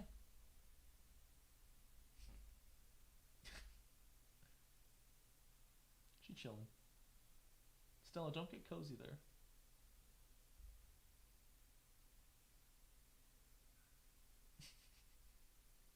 Anyway. I don't know, she just got real comfy all of a sudden. Pulling the ripcord causes a small pressurized air tank to instantly inflate the bladder to the size of a rowboat, filling up to 16 bulk of attached items or creatures to jet to the surface of the water at 60 feet per round. Pulling the ripcord or removing or affixing something to one of the many tethers takes an interact action. A recovery bladder can only be used once, which is why it's so cheap. Cool. I like it. Beautiful hat, Stella. Her skin looks like a thought bubble.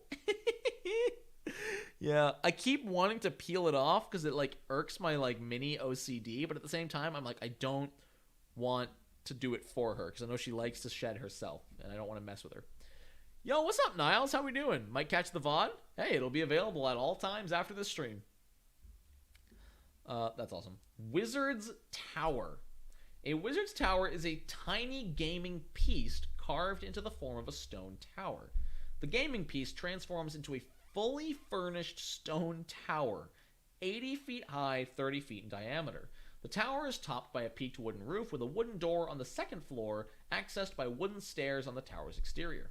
A spiral staircase in the center of the tower connects its 6 floors.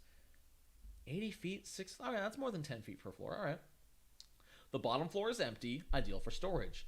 The second floor is a great hall for guests. The third and fourth floors are servants' quarters, while the top 2 feature luxurious personal chambers and an alchemy lab. Wow. So we actually have this magic item in our D&D campaign. I don't know, I think it's an actual item in D&D, I'm not positive. But yeah, our artificer has a tower like this, and it's cool to have it in Pathfinder, straight up. It does not look phallic. Get your head out of the gutter. Yo, what's up, Maz? Good to see you, brother. Hey, Night Theft, how you doing? Don't all towers? Fair. All right, before we get into the Clockwork Who are you? I love your cravat. Sin Sifandin. Sin Sifandin. I love you. We don't have time to go into your backstory, but I like you. Before we get too far into it, I'm going to go get another drink, and I'm going to play an ad. Enjoy. You good, Stella? Stella, do you need to go shed?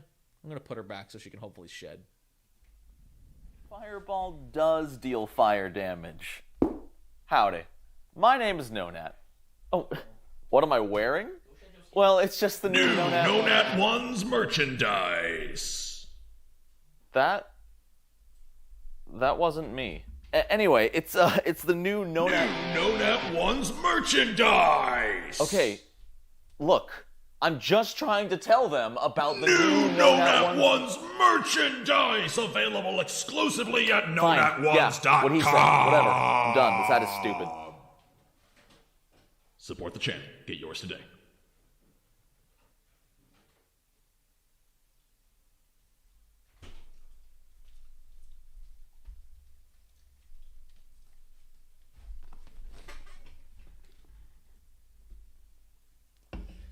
All right. Chat, don't tell chat that I got another drink. Especially don't tell my GM, because I have a D&D game in 2 hours, and I'm going to be incredibly drunk for it. All right, let's go. So I'm going to skip the backstory because we don't have time. We don't have time for all the backstories. It's a wagon. They're selling clockwork stuff. Let's look at what they got. Clockwork Curios. Clockwork items use clockwork to function, though they don't necessarily require daily winding. Gadgets are a special type of consumable item. Inventors with the appropriate feats can create gadgets each day. Fascinating. Stop. Don't. Come back. Yo, Creative First with a $5 dono. We just passed page 19, so it might be a good idea to just go to the ancestry and archetypes. Are we only on page 19? Oh my god, we're on page 22, and we've been live for 2 hours. Oh my god. Alright, fine, we'll skip to the ancestries. But we're going to take a look at the Clockwork Makuatil and the Clockwork Spider Bomb. What is a Clockwork Spider Bomb? While arachnophobes don't need to fear this contraption's spider-like appearance, they should probably worry if it starts ticking. Yeah, Josh is here. Josh is chilling. When you activate the spider bomb, you place it on the ground, and the clockwork spider crawls 5 feet in a straight line, continuing to advance 5 feet in a straight line at the end of each of your turns for 4 rounds. If it takes any damage, it detonates in a 5d6 fireball in a 5-foot burst. You can only DC 24 at level 8? That seems low. You can also activate it a second time? Oh, if it hasn't already exploded, you can activate it to explode. Okay. Spider Bomb has an AC of 10, 5 hit points, plus 0 to all saving throws. After it detonates, it is completely destroyed. If it survives to the end of the 4-round duration, it just fails and doesn't explode. Interesting. Alright. I'm so using this on my players. Alright, what are you? Oh, you're a Clockwork Familiar. Okay, that's fair. Spring-loaded net launcher. Where'd it go? Clockwork Heals. Clockwork Makuatil. Don't skip the fancies of all unnecessary items. Alright, I'll check out page 93, and then we'll go Ancestry, and then we'll go Archetypes. This finely made wooden club has a beautiful lacquered finish that gleams in the sunlight. A heavy ring of gears lined with sharpened pieces of obsidian automatically and constantly spin around the bulk of the wooden club lengthwise. Striking a foe digs the gears into their flesh and tears it with its blades. Deals 1d10 slashing damage, backswing, forceful, versatile, bludgeoning. Two-handed advanced weapon. Oh, it's an advanced weapon? Then it's useless. Also, is it any better? So it's versatile bludgeoning, which is nice, but compared to a great club, which is a maul in 2e. Oh, wait. Yeah, it's called a maul. The maul in 2e is like... That's a d12 bludgeoning. This is a d10 slashing with versatile bludgeoning, but it's advanced. So this is my problem with advanced weapons. No matter who you are, would you rather use a 1d12 bludgeoning at full bonus or a 1d10 backswing forceful with versatile bludgeoning at -2? No matter who you are, advanced weapon is always at -2. Traits, sure. But a -2 is huge because not only is that -2 to hit, that's -2 to crit. That is a -10% chance to hit and -10% chance to crit. It hurts. And I don't think it's worth it. This should at least be a d12. Unfortunately, especially being an item level 8, which I don't understand, it's just not worth it. Yeah, unless you get the racial trait to make it martial. Advanced weapon training? Is that a fighter feat? That's fighters, right? Yeah, unless you're a level 6 fighter who specifically takes advanced weapon training at level 6 as a feat for clubs. Like, that is the only time this is worth using. But again, then you're still dipping a feat for a weapon that just has a couple more traits. I don't know. I have an issue with advanced weapons. I don't think they're implemented well into Pathfinder 2e. And defending it with, but fighters can take a feat to make them useful, isn't good enough. Your argument is invalid. I want a chainsaw. Fair. All right. Let's look at some... Oh, my God. Okay, so we want the... Whoa! Austin with a $10 donation! Another Nonat stream, another excuse to throw money at him in an attempt to get him to do more streams. Love your content as always. Thank you, Austin. Cheers to you as well. I do want to stream more. That's so But also cool. I don't, because time is hard to come by. So I want to, but I can't. Especially because I've got a big project in the works. I will not spoil anything. Even though I'm drunk and I want to spoil things, I will not spoil anything. because there's a lot I want to talk about. I'm spending a lot of time preparing for a very big event. But I won't say any more. Let's talk Absalom ads. Poppets are part of the Merry Gleam. Sorry, Poppet first. Merry Gleam. There we go.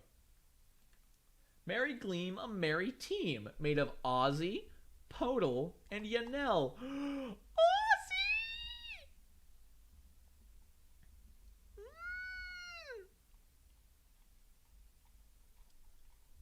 Look at this place. Look at this Merry Gleam. Oh, all right, but we're here for... Oh, my God. Toys? They're toys. Fry Minis dropping in here. We're just throwing money around. Happy Bander Hobtober? What is Bander Hobtober? I feel like there needs to be an explanation here because I am so confused. Oh, the Asp Coil. I'm sorry, I did promise that. Hold on, chat. I did promise the Asp Coil. That's so cool. Thank you, Fry Minis. Okay. The Asp Coil, named both for its slithering, striking style and its usage among Aspis Consortium agents, has two forms. In sword form, it resembles an elegant, oddly balanced sword. However, is that a chain whip? Is that a chain whip?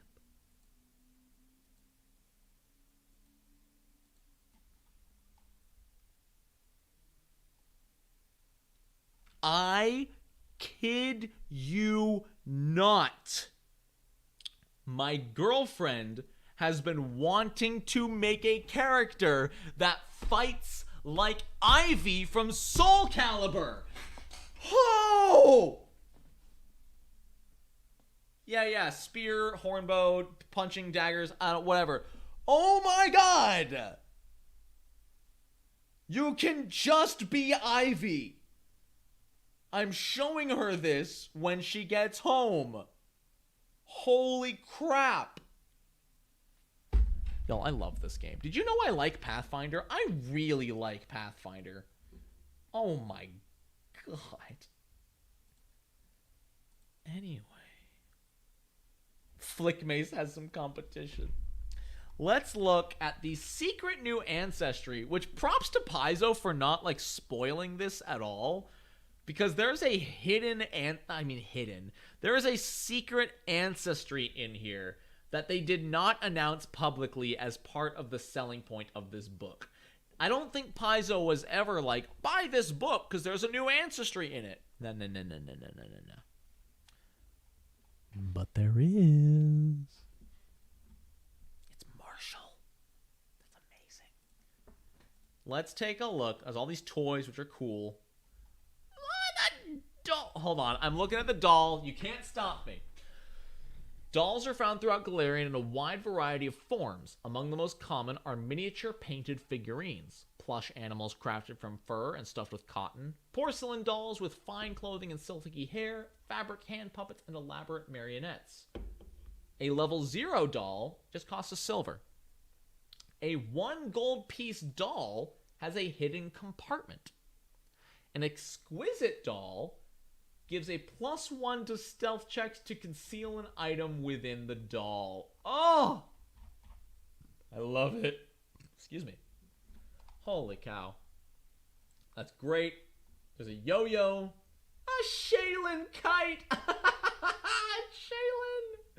That's well done. Oh my God. Wait, there was... Oh, that's right. There was a Toy Maker background. You're right. That's incredible. Okay. But... we're all here for one thing. The Puppet archetype. Dude, don't mention drug smuggling rings and dolls. There's a play I saw when I was 12 years old. I saw a live play. Some of you might know what I'm talking about. It was also made into a movie about a blind woman with 2 burglars who sneak into her house. But she's blind, so she can't see them. And it's an hour of stress and anxiety as the burglars do things around and steal from her as she blindly walks around, answers the phone, and like realizes there's burglars in her house, and like the second half of the play is her being like, oh god, how do I fight off these people who are in my house? It's terrifying. Anyway, I see you, Eventide. All right, the pop. Look at it! It's not an archetype. Did I say archetype? Maybe I said archetype. I meant ancestry, not archetype. Yo, Night Theft thinking Kate Sith from Final Fantasy. 6 hit points. Makes sense. Small. Honestly, I think they should have given him 20 feet move speed. Oh, it's a traumatizing show, Maycorn. It's a great show. But man, it's terrifying. Wait until dark! Laszlo! I appreciate you. Thank you. Yeah, I think they should have had 20 feet. I don't understand why a poppet can move as fast as a human. That's terrifying. Con and Corit. Con. I like dexterity as a flaw because they don't have like normal hands. They have like fake hands, so it might be hard to use things. Con is interesting. I don't know what else I would have given out. Not strength. Not wisdom or intellect. So con makes sense. But interesting. The materials of your body resist ailments that assail the flesh. You gain a +1 bonus to saving throws against death effects, disease, and poison, as well as to saving throws against effects that would give you drained, paralyzed, or sickened. Your spark of life means that you're a living creature, same as the automaton. Hard to poison fluff.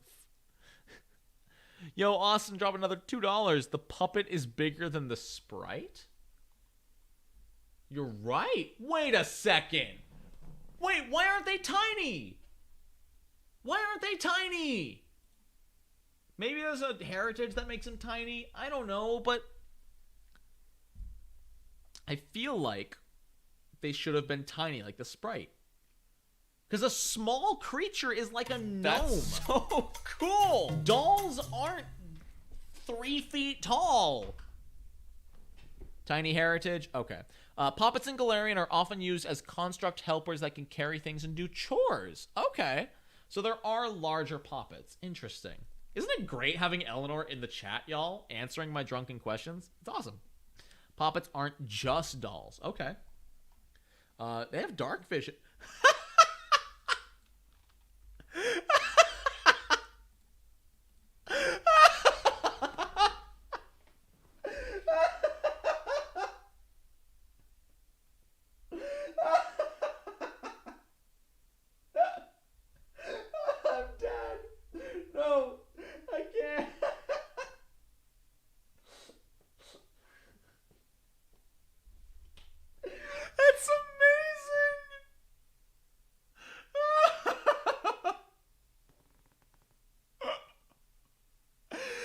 That's never gonna be like a lot, but you know, once or twice in the lifespan of Pathfinder 2E, somebody is gonna be playing a poppet at like level 12, and at level 12 they have a weakness 4 to fire. Yo, what's up, Taco?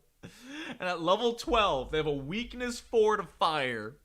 And that weakness 4 is gonna matter. This level 12, like, poppet barbarian is gonna go down to a fireball only because of their weakness 4. Oh my god. Poppet Ifrit can have a weakness and resistance to fire.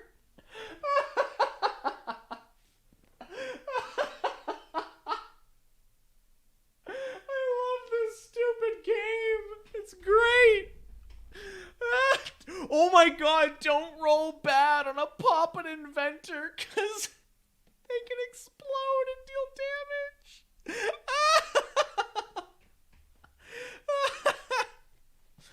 Oh my god, I'm dying. I need to see the heritages. Oh my god. Look at the little straw doll. Oh my god, I'm losing it. Burninating the poppets. Burninating the thatch roof cottages. Ghost poppet. Resistance to negative damage equal to half your level. Oh no. Oh no, you used to be a person, but now you're a puppet. Why? Flame Oracle Pup. Chat, stop. I'm trying to get through this. I thought the Fire Oracle or Puppet. Oh my god. Please, Wizard, I'm begging you, don't use Fireball. Yo, Jaina, you can't drop that.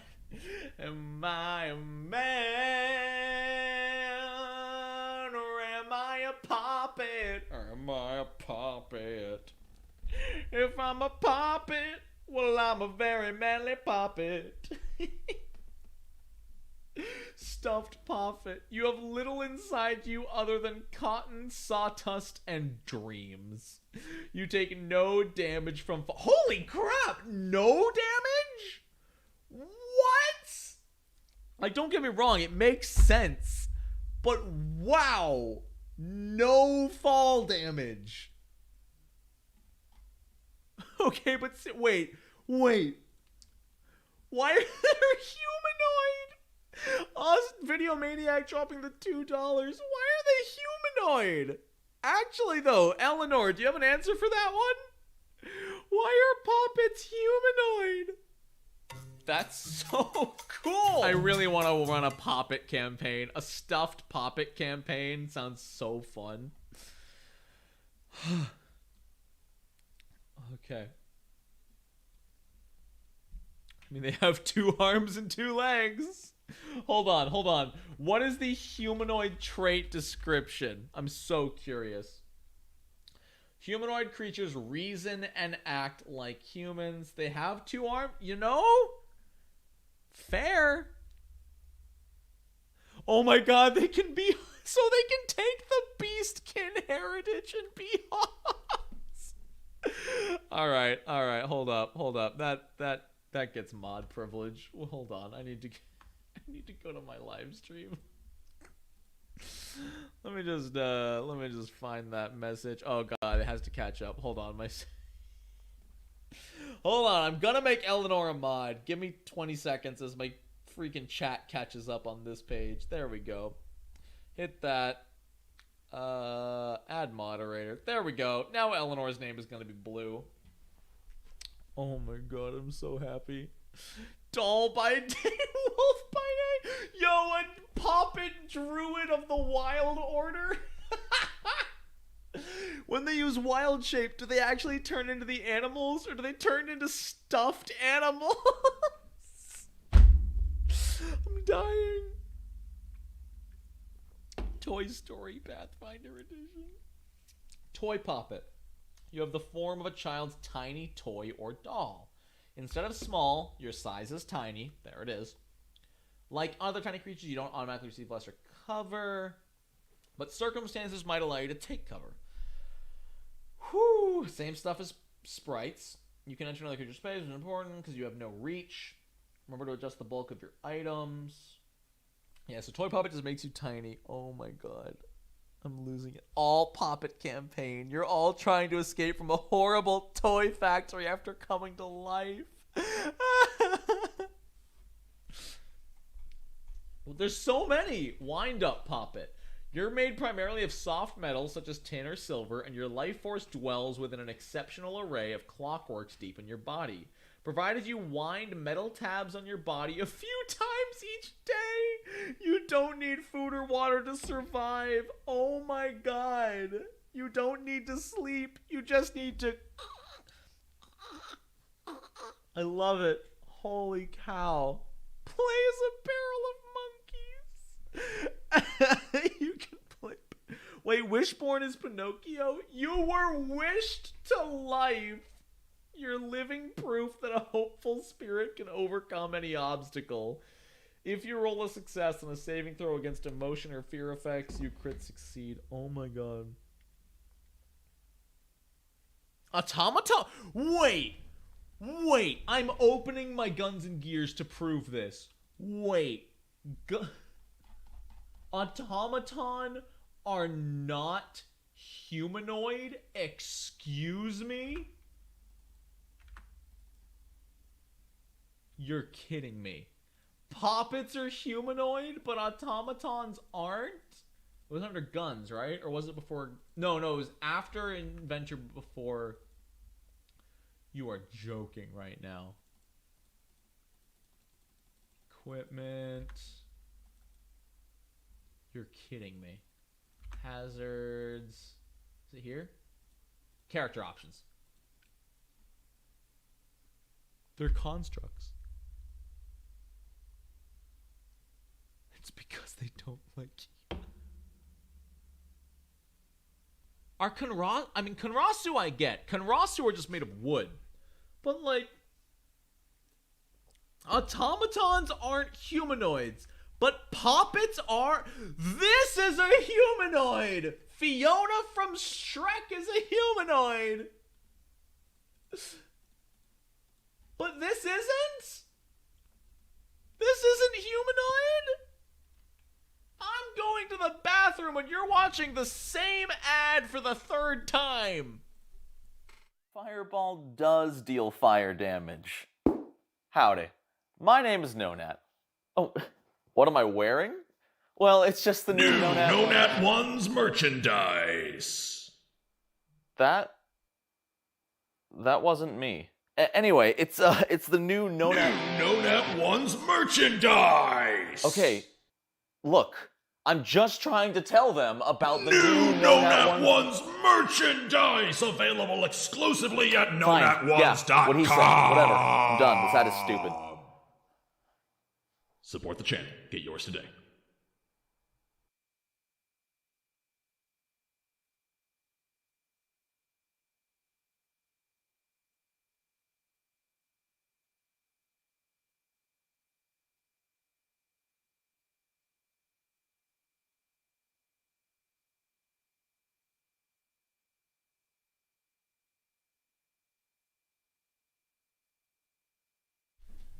Have we all thought about our lives? Have we thought about our choices?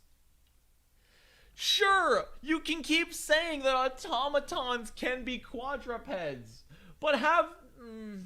this is not what the stream is about. We're not talking about automatons. This camera quality of this ad is unparalleled. Hush you. It's a very dark room.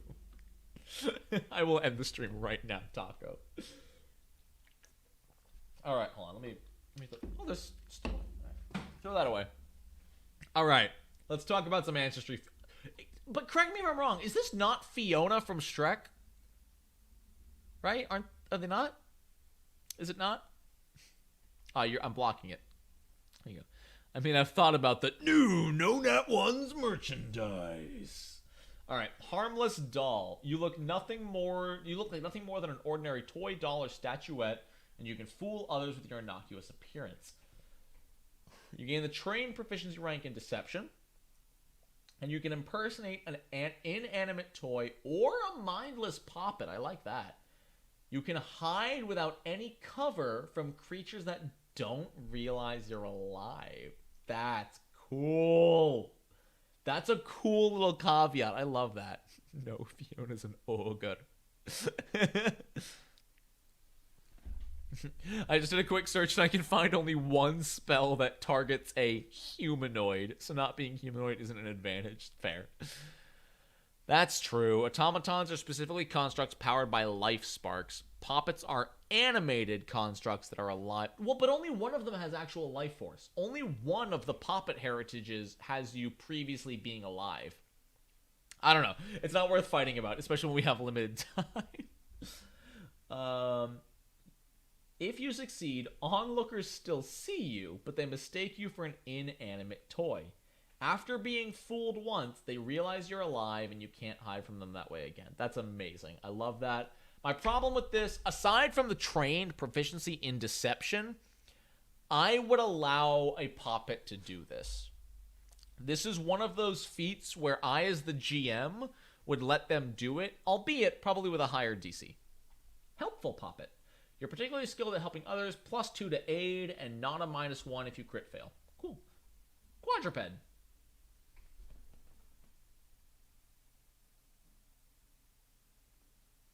Can we talk about how a quadruped puppet has a 30-foot move speed?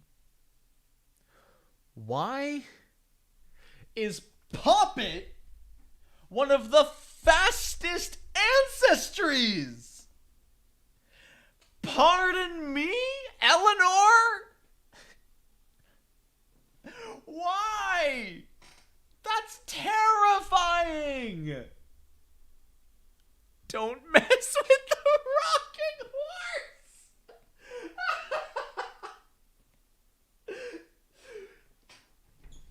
Imagine you walk into an alley late at night, and at the end is a rocking horse, just rocking back and forth.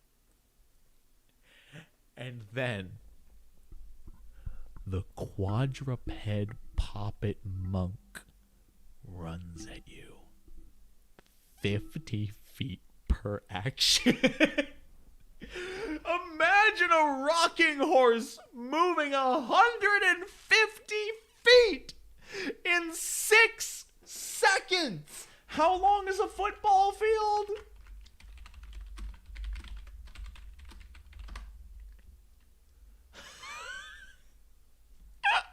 Imagine a puppet this big moving across a football field in like 13 seconds. That's horrifying. Things with smaller limbs can move them faster. Josh, that's true. But when I move my legs, I move 2 feet. When a puppet moves its legs, it moves 2 inches. That's horrifying. Don't get me wrong, I love it, but oh my god. He got the zoomies. Can someone find a way to ride the rocking horse? Oh no. If there's a sprite on top and the rocking horse is small, yes. Lightning McQueen puppet. Ka-chow.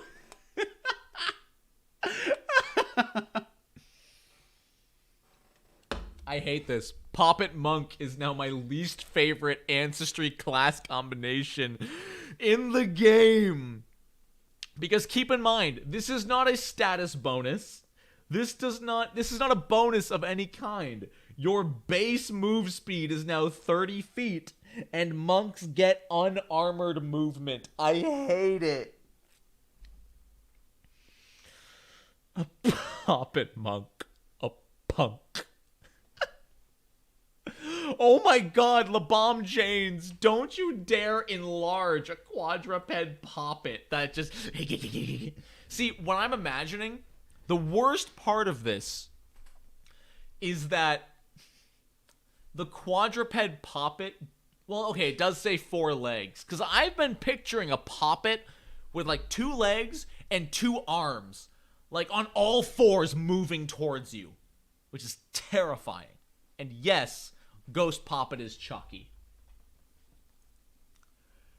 Oh my god. Shiny butt. Elf Monk is still faster? Oh wait, is Elf base 30?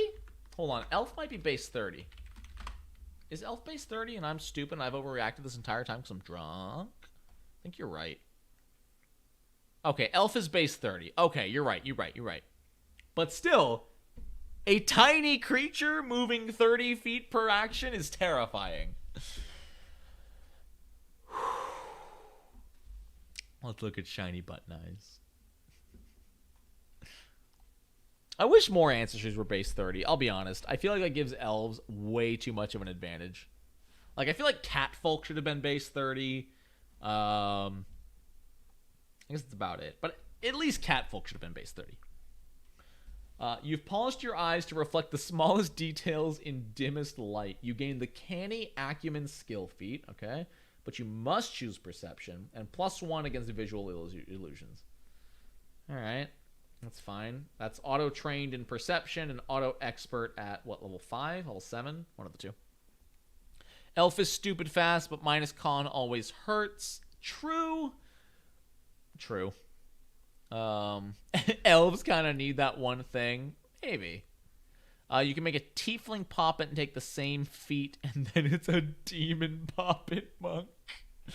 Negative dex is worse. Negative dex is tough because it is minus armor class. I will give it that.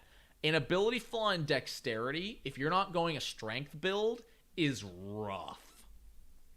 Like, ironically, poppets on average will be more likely to wear armor than not, and that's terrifying. Oh, it is master at 17? Okay, that's not bad. And washout. Toxins seep out of your artificial body quickly.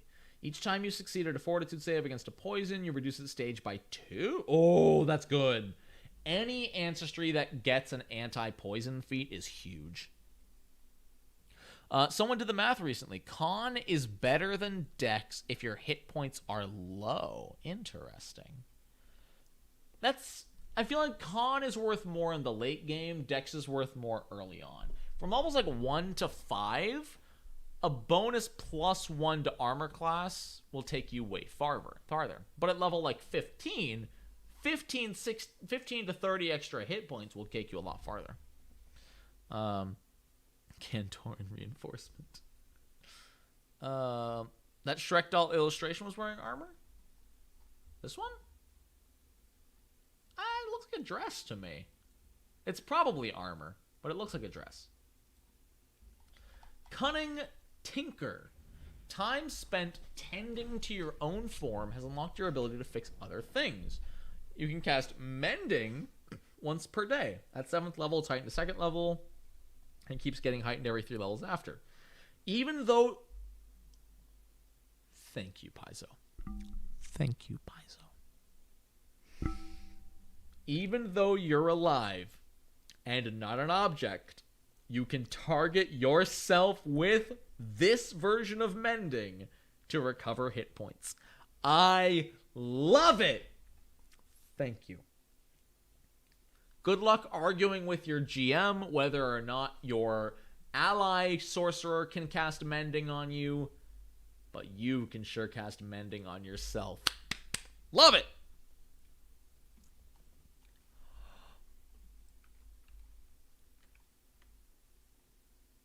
He's such a good boy. Chat, he's such a good boy. I love him. What is he? He's an alchemist. It's the stuffed poppet. He's a YouTuber. Anyway, more 5th level feats. Histrionic Injury. A creature you can see damages you. You respond with a startled look, dramatic pratfall, or theatrical arm flailing. Paizo. You talking Kermit? Yay! The attacker must succeed at a will save against your class or spell DC or become stupefied for 1 round. He's poisoned the tea. Nothing but fluff. You gain resistance to precision damage. I love it because you don't have organs. Equal to half your level. Oh my god. That's only like 2 or 3 resistance at that point, but that's still really good. Oh my god. Hey, I'm yawning. I'm tired. My voice is dying. Sealed Puppet. You no longer have the weakness to fire from flip. You can't take it if you're a stuffed.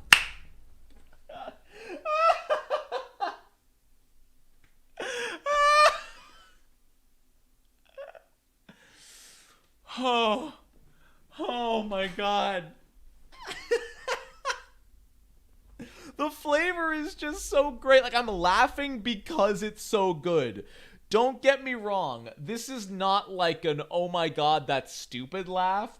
This is a holy crap, that's incredible laugh. Puppet Barbarian would be so fun. But you can take it if you're made of what? Can someone... Is that his name? Hold on. Is that his name? Mr. Woodchuck. Can somebody please play Mr. Woodchuck from Full House in Pathfinder? This is a happy man. This man is in ecstasy right now, Nicholas. Is it made of what? Spark of independence.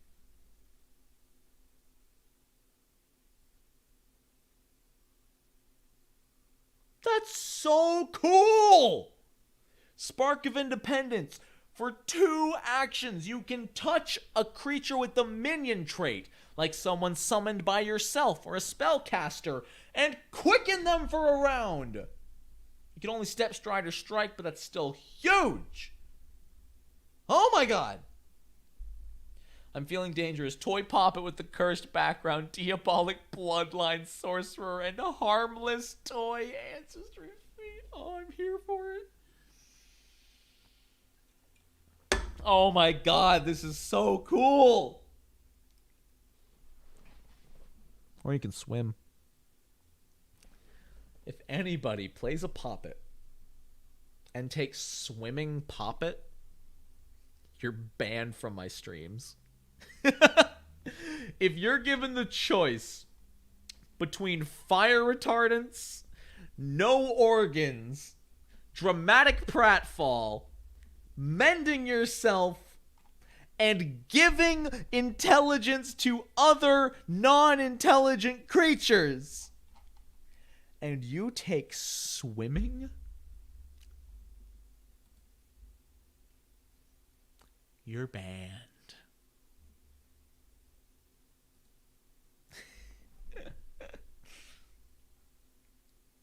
But rubber duckies. What about rubber duckies, Eleanor?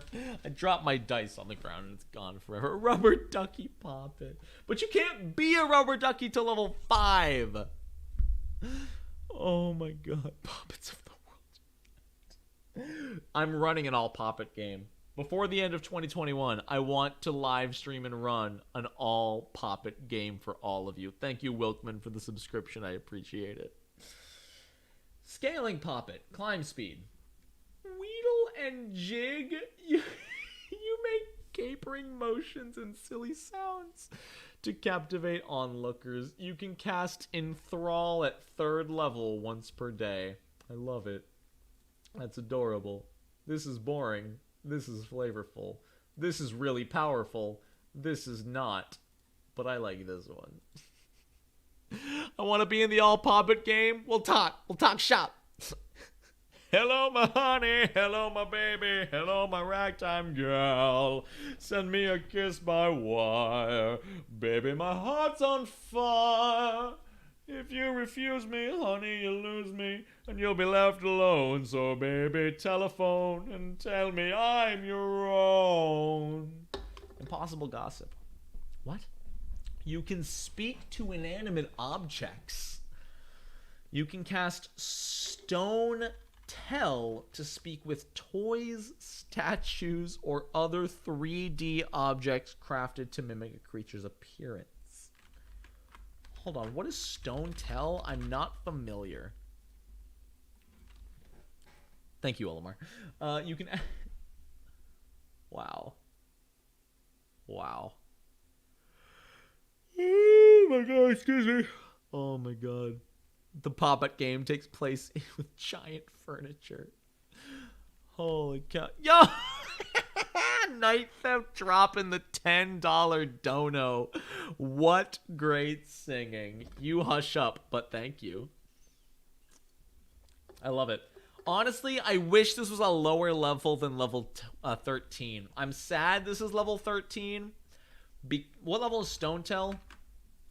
That's fair. Stone Tell is not till character level 11. So that makes sense. But man, I wish you could talk to toys faster. You can talk to those statues of lions. So They have in cool. libraries. True. You call me on your cell phone. Late night when you need my love. Reanimating Spark. If you are about to make a recovery check, you go back to 1 hit point. And can act normally. That's really good. That's not overpowered. That's just solid. Once per day, when you make a recovery check, you can pop back up and take... Well, not pop back up, but you can wake back up and take your turn as normal. That's huge. Because you can time that. That's really good. Evil Puppet campaign. Let's go. The Tyrant Champion Puppet. Kneel to your Furby lord. We want food. Squirm free.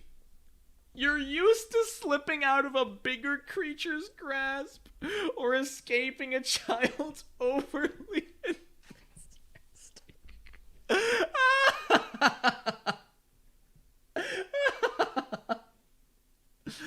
All Poppet session to save Christmas. Josh, you're invited. I can't. That's so cool. All right, if you're boring, you take the fly speed. If you're a player I love, you take regenerate once per day to sow your own. Not even your own. You can cast regenerate on anything. What does regenerate do exactly? At 7th level? Gains regeneration 15, which is different from fast healing 15, which is interesting. Oh my god. Holy cow. That's huge. That's huge. I love it.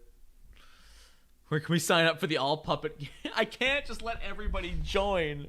I'm sorry. 172 person game of Pathfinder would be a little hard to control.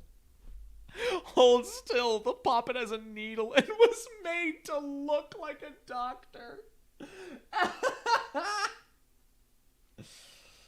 Oh my god. Alright. We got 20 minutes left and we got to get through 3 archetypes. How are we going to do this? Holy cow. Let's look at some archetypes here. War veteran puppet. Just make Solid Snake as a puppet. I've seen war. Nobody makes it out the same. You are just adorable. Oh, I'm flavoring it as what regrows is made of puppet. So, like, if you cast Regenerate on a human who lost their arm, they regrow an arm, but it's made of, like, felt and stuffing. Oh my god. Look at this man! Is that a halfling? Look at this piece of halfling meat! Oh my god. My voice is dying. Captivator feat level will be errata. Okay. Oh. Hi. Hey, my name is Brogan. What are you doing after the stream? Are you like hanging out? You look like you're busy. I like your cape and your flowers. Captivator dedication. So is Captivator dedication supposed to be level 2 instead of 4? Your ability to captivate others borders on the preternatural. You are seldom at a loss in social situations. You can create minor enchantments or illusion. You become trained in deception or diplomacy, or if you're already trained, you become an expert. Choose 2 occult cantrips of enchantment or illusion. Cast them as occult innate spells. Using charisma. Interesting. I think it was supposed to be level 2.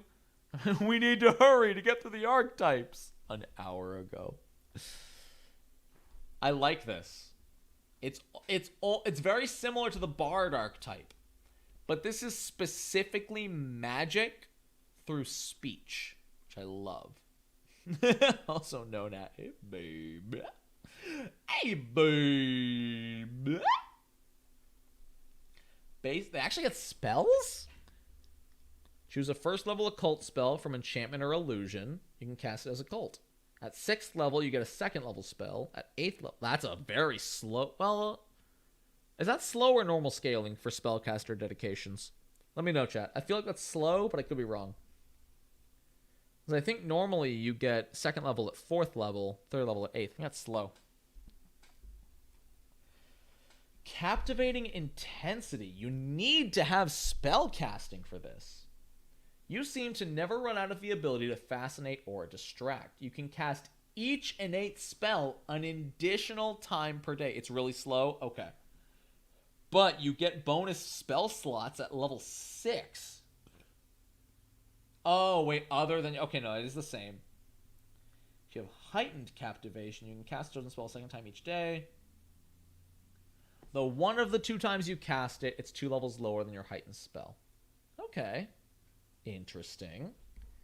Counter Charm. As a reaction, you lose an innate non-cantrip spell per day and attempt to counteract the triggering spell with your spell. It's a counter spell. Simple enough. It is more... Oh, yo, Trans, you're right. It is more like vampire manipulation, which makes me love it even more.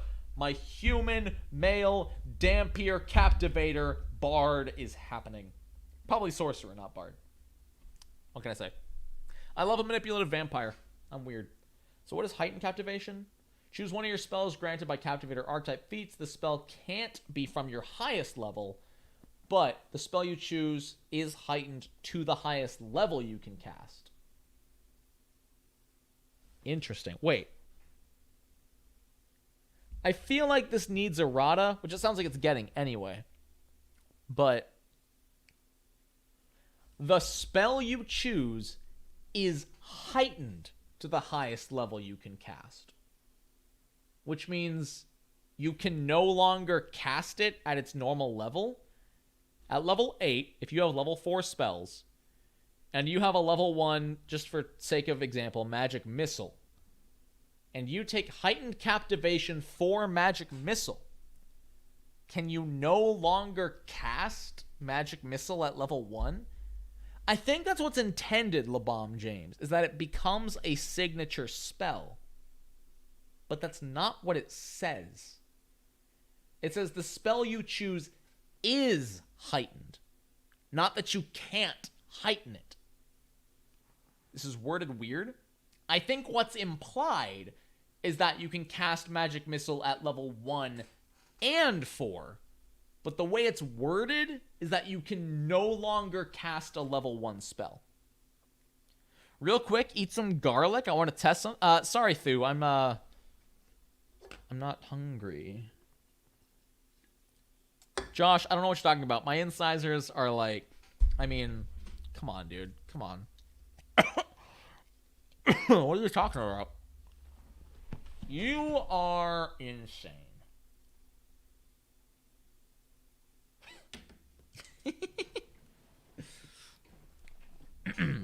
Just standing out Mr. Woodchuck the Puppet on Discord.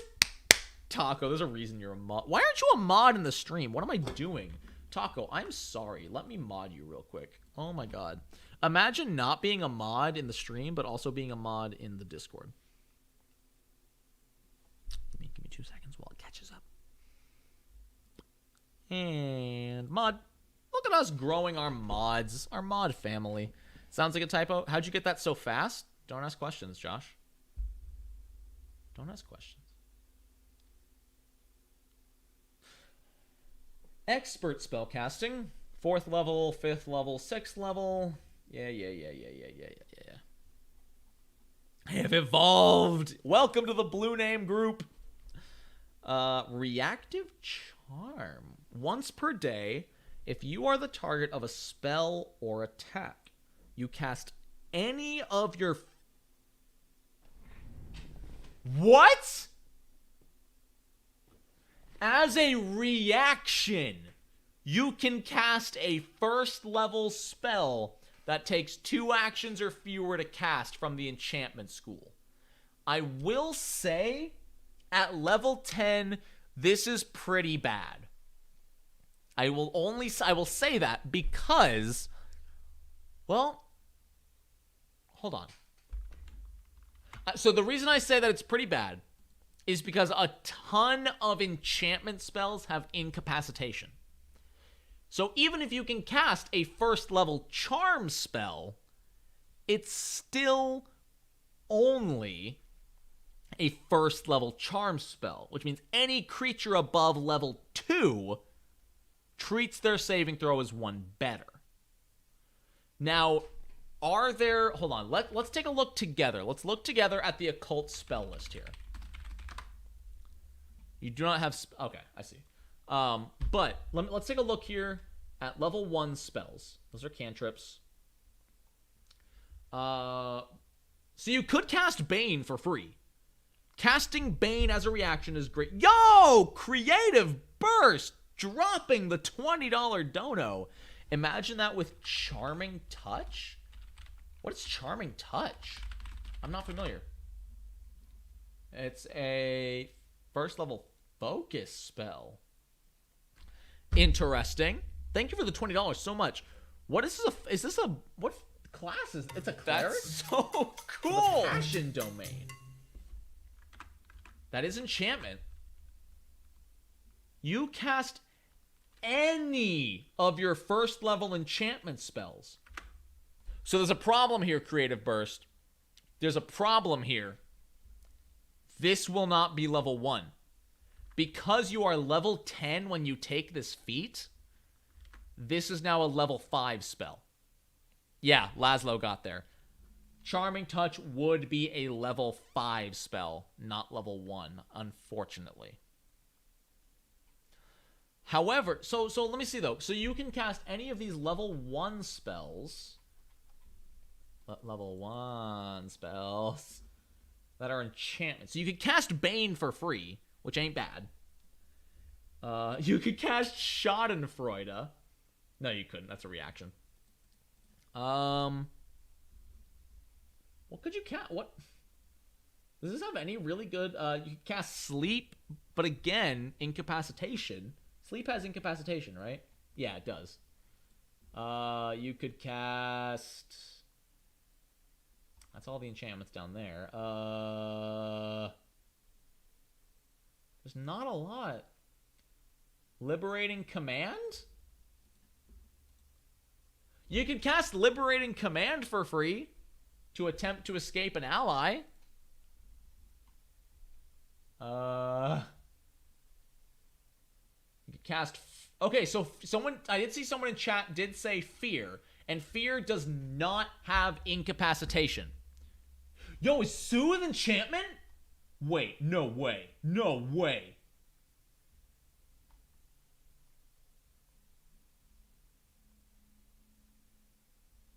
Oh my god, Soothe is enchantment! That changes everything. Holy crap. So this level 10 feat now reads... Wait, yeah, if you are targeted by a spell or attack, you can cast first level Soothe as a reaction to heal someone for a d10 plus 4. Granted, level 10. 1d10 plus 4 isn't a lot of health. Still really good. Fear is still amazing. I think Fear is the best option because it's still good. You can only target one creature, but this means before they attack you, you could potentially inflict Frightened, reducing their accuracy. Reaction healing is cool. Reaction Fear is great. Reaction to get Bane or Bless going and then be able to sustain it on your turn, fantastic. I hit my desk. Oh, wait. No, Soothe is out. Soothe is out. Your spell affects only the attacking creature. So no Soothe. No Bane. No Bless. This just got so much worse. What was the problem with Charm, Paul? Charm has the incapacitation trait. So you could cast it, but because the spell is still level 1, it only... Any creature of level 3 or higher treats their saving throw as 1 higher. Bane would still work. True, that would get really dicey. Because technically, that means Bane only affects the attacking creature. Yes, Chloe. If your friend walks up to you and punches you, you can reactive charm to cast Soothe on them. Yes. It does seem really limited. That's actually kind of unfortunate. This could be better. It sounds crazy strong at first. But to be level 10 and it's limited to a first level spell, there's a lot of limitations here. Really, this is just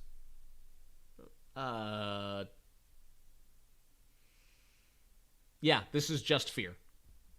This is just for fear. No, Chloe, I don't think you can cast it on yourself.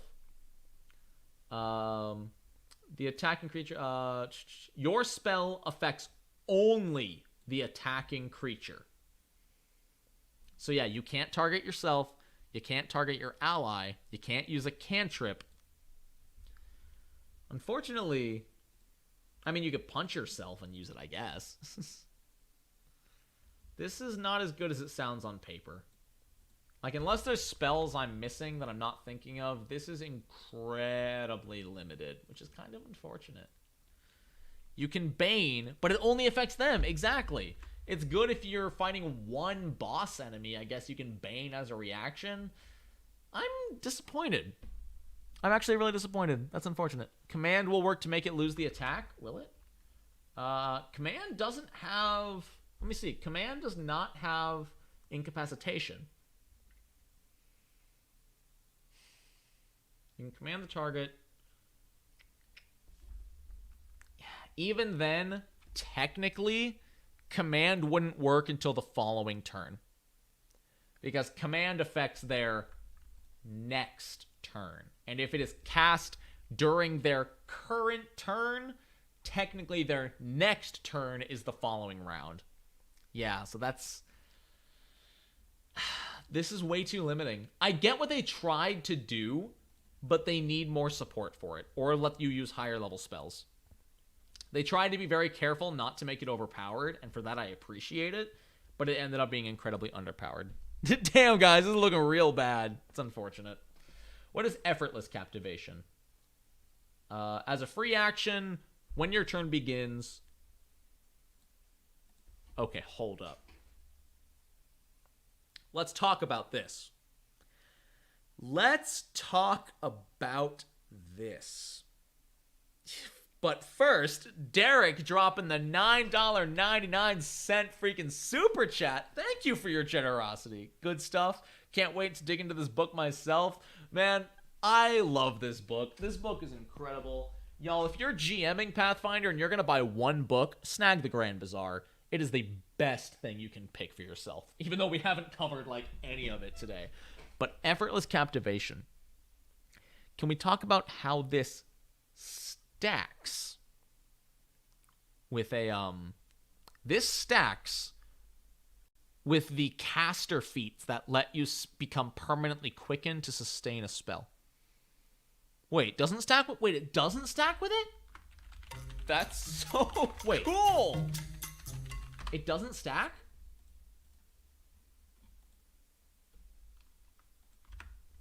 Because they have the same trigger? Wait, are you serious?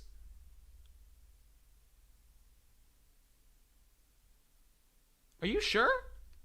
Why don't they how does a free action work?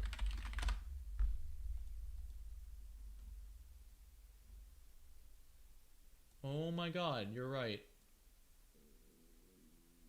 You're right. You can only use one free... Never mind. This is garbage. Pretty much every single caster, one level later, or 2 levels later, can get this feat for any spell type. Because what level is Effortless? Yeah, level 16, free action to sustain any spell. Or level 14, free actions to sustain only enchantment or illusion. Like, I like that they get it early. That's cool. And it makes sense that it's limited. But similar to Reactive Charm is very unfortunate. Also, Derek is apparently from Knights of Last Call. Let's go. What's good, man? Welcome. You get it a lot, 2 levels earlier, which depending on the length of your campaign, if you're playing very long term and very slow, 2 levels is a long time. Cool. 2 levels can be like 2 or 3 months of real life time, so don't undersell that. This dedication is not only for casters. True. Actually true, though. Putting this on a ranger or a monk, if your spells can only be enchantment or illusion anyway. That's a good point. Thank you, who pointed that out. Bloom Magnus, thank you for pointing that out. I didn't think about that. You take this on a monk for some reason. You can now auto-sustain without hurting your ability to fight. That's huge. Girlfriend and Dez are both in here. You can't hear, you can only see. Hold on, guys. My girlfriend is watching, but she can't see.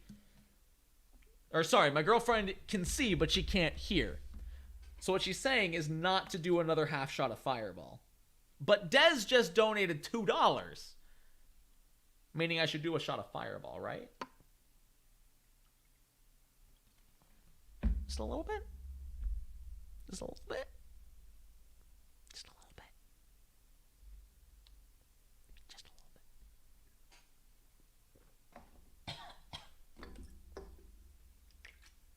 a little bit. Yo, see you later, Josh. Thanks for hanging out. Appreciate it, man. I'll be talking to you soon. Master Spellcasting level 16. Liver damage. All right, I'll roll a d6 and multiply it by 6 or by 5. Hold on. That's only 20 liver damage. That's not bad. I was given a job. Also water. I'll drink after the stream. We're almost done. Look again for a single action. Okay. This might make the entire thing worth it. Let's finish reading. Using the 7% as a chaser will end badly. You don't know. For a single action, if your next action is to cast an enchantment or illusion spell and it fails to affect any targets. Oh, this got worse. I need to learn to read the feats. I should probably bring back the live scene. I appreciate it. I should learn to fully read things before I get excited, because this is another big letdown. For a single action, if your next action is to cast an innate enchantment or illusion spell and it fails, you don't lose the spell slot. Cool. But you have to cast the same spell again on the following turn. And you can't protect it again.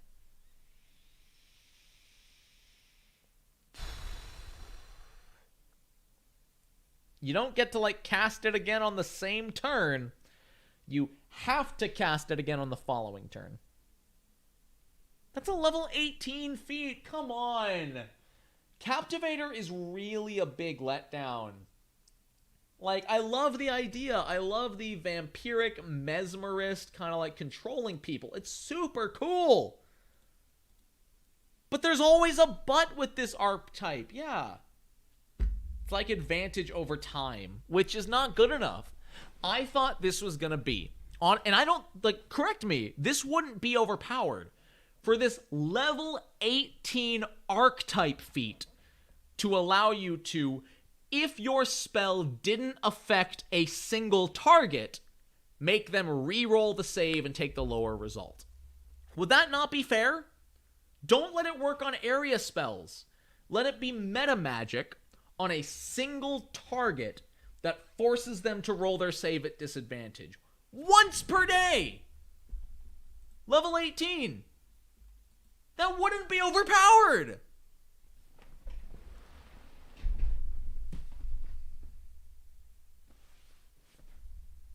Paizo! Unionize! I know, Thu! That's that you have to use it before you cast! It sucks! I'm so sad! Eleanor! Eleanor, say something funny so I laugh again! You're really good at that. I love the Captivator, but it feels weak. Granted, Archetype should feel weak. Like, obviously this shouldn't be as good as a class feat, you know? It shouldn't be super powerful, but I feel like the once per day disadvantage on a single target enchantment effect wouldn't be that broken at level 18. Right? Like Yathu, why not just take Bard Archetype? Exactly. Why not just take Bard Dedication, Bardic Spellcasting, and Bard Feats? Eleanor ran away. I don't blame her. It's my fault. Man, Captivator sure isn't really captivating. Thank you for the $2, Jake. I'm not going to do a shot right now. What are we at for likes? Because this is my thing. Hold on. What are we at? We're at 158 likes. Yo, stream hits 200 likes. We do a shot of Fireball. But for the sake of my own family friendliness and YouTube standing, I'm not going to do a shot because we hit 200 likes. But I might do a shot later. And if we hit 200 likes, maybe I will. Oh, God, that's 3 hours.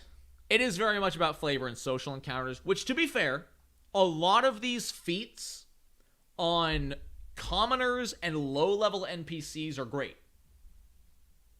But against equal-level enemies are not great. Derek, thank you for another $4.99. Oh, my God. The only thing Paizo fears more than fair labor conditions is powerful spellcast.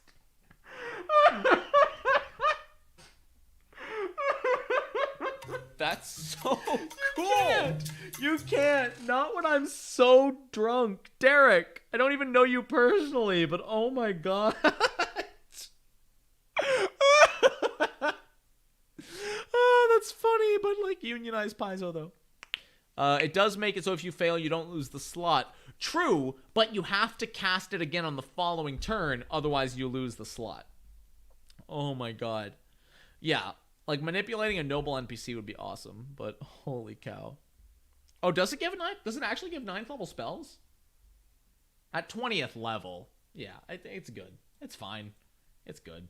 But, holy cow. That is fair. That's a really fair point. Look Again does work on any level of spell. So, like, for example, you could use Look Again on something like... Does this have enchantment? No. Does it have enchantment? No. Does it have enchantment? No. Unfathomable Song. I don't know what it does, but you could. Wait, you lose actions on a success? What?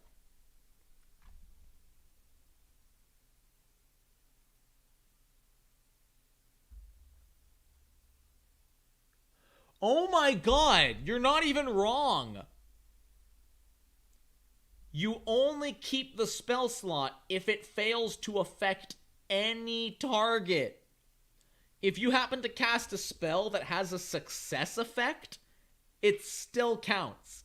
Even if the success effect is like flat-footed for one turn, that counts. Oh, it does work on illusion spells as well, so weird does work. Okay, yeah, it does work on weird. But again, unless they crit succeed, you waste an action.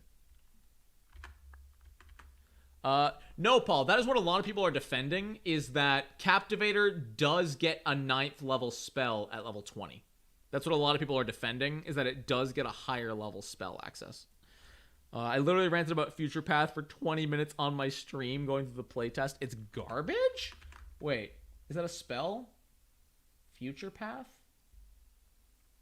What is Future Path? I'm confused. I have no idea.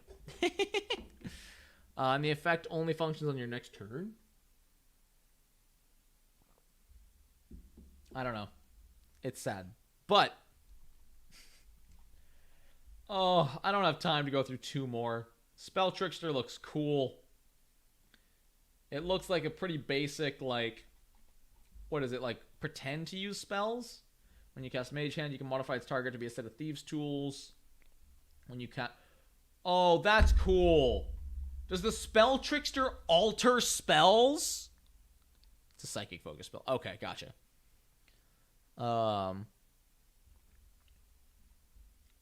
Like, Mage Hand counts for Thieves' Tools. Shield counts for cover. Mage Hand can shove people. Light can be a melee weapon. That's cool. Okay, Spell Trickster's cool. Yeah, upgrading individual spells. I like it, but at the same time, I don't. Because, boy, I hope you have these spells. Boy, I hope you use these cantrips. Otherwise, boy, is it useless. Let's just see the capstone. What's the capstone of this? That is a long freaking thing. Directed Poison. When you cast Cloud Kill, modify its duration to be sustained up to 1 minute, and modify its standard effect to include that it doesn't move away from you each round. And when you sustain the spell, you can move it. Interesting. Spell Tricksters, I think that's cool. I'm not going to go over all of the options. Buy the book yourself if you want to check them out, or pause the video. I don't judge. But interesting. So they upgrade and alter existing spells. What is the dedication? Whenever you gain a feat from this archetype, you either learn to modify the effects of a spell or change one of the modifications from a previous feat. Each time you cast a spell corresponding to the feat you chose, you decide whether to cast its normal or modified version. You can only apply one modification to a spell at a time, even if you know more than one modification for that spell. Choose up to 2 4th-level feats for which you meet the prerequisite. You gain those feats? Ignoring the level prereq. Oh! That's cool. That's really cool. That's why there's so many level 4 feats. Because you get 2 of them for free. That's neat. That's really cool. At level 2, you can get Tracing Sigil. You can get Wild Lights. Alright. Cool archetype. Very cool. That's a lot of fun. Gives you a lot of unique abilities that most other casters will not have. Alright, hold on. We're reading Volatile Grease. When you cast Grease, you can modify its target to be one creature. If you do, replace it with the following. The target affects a reflex save. On a success, the target is splattered with grease and gains weakness to fire! Oh my god! As success, but the weakness to fire lasts for a minute. That's so cool! Thank you! Grease is flammable and Paizo admits it. Thank you! Love it. Alright, and the last archetype. The Wrestler. Everyone was freaking out about the Wrestler. Sorry, Nicolas, I think you just sent a bunch of clapping hand emojis, but Streamlabs is automatically set to ban multi-symbol. I apologize. Look at this man. Look at this absolute unit. What does the dedication get you? Okay. Sorry. Mucha lucha. Mucha lucha. It's a way alive. Mucha lucha. Mucha lucha. Oh my god. Way to bring back the nostalgia. Holy crap, Night Theft. Is this necessary? There is nobody in the game that is not trained in unarmed attacks and unarmored defense. What is the point of this prerequisite? You cannot make a character that is not trained in unarmed attacks and unarmored defense. Why is that a prerequisite? Anyway, you become expert in athletics, Titan Wrestler skill feat. Your unarmed strikes become lethal. You gain a +2 bonus to fortitude when resisting grapple. Nice. Future proofing. But what kind of class could they possibly release that isn't trained in unarmored defense and unarmed attacks? Like, if a wizard is trained in both, what could they possibly release? Sprite Wrestler? Expert in athletics is strong. Unless you're a rogue, that's not possible till level 3. Mech Warrior. Oh my god, my voice is killing me. I've been yelling too much. Let's go through this fast. As a reaction, if you are grabbed, you can immediately escape with a +2. Love it. For a single action, if you have a creature grabbed, you make a strike against them. If you succeed, you weaken your opponent's... Oh! You attempt to disarm them.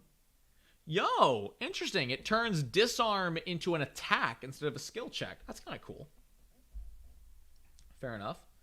Suplex. Can I suplex the train? One in the chat, if you understand the reference. I stole that from another streamer, but I might start using it. One in the chat, if you get the reference. Suplex the train. For one action, if you have a creature grabbed, you flex your entire body, heave your opponent over your head, and slam them into the ground. Nope, not Final Fantasy VI. Thank you. Yo, respect for all the ones. Let's go. Whatever you say, Sabin. Oh, and before I live stream all the Final Fantasy games. Make an unarmed melee strike against a creature you have grabbed or restrained, which you have Titan Wrestler. So as long as the train is a large creature or smaller, or even if it's huge, if you've been enlarged, you can suplex it. On a success, the target lands prone, and on a crit success, it lands prone and takes an additional 2d6 bludgeoning damage. Thank you, Eventide, for another $10. Gotta start closing procedures. Love to the stream, and remember, we all love you in the... Stop it, Eventide! That's so I'm too drunk. cool. You're gonna make me cry! Also, my voice really hurts. Wait. Isn't this just Trip? It's Trip, but a crit success deals more damage than your strength mod. Maybe. The average of 2d6 is 6. If you trip on a crit success, you deal damage equal to your strength mod, which is probably +4.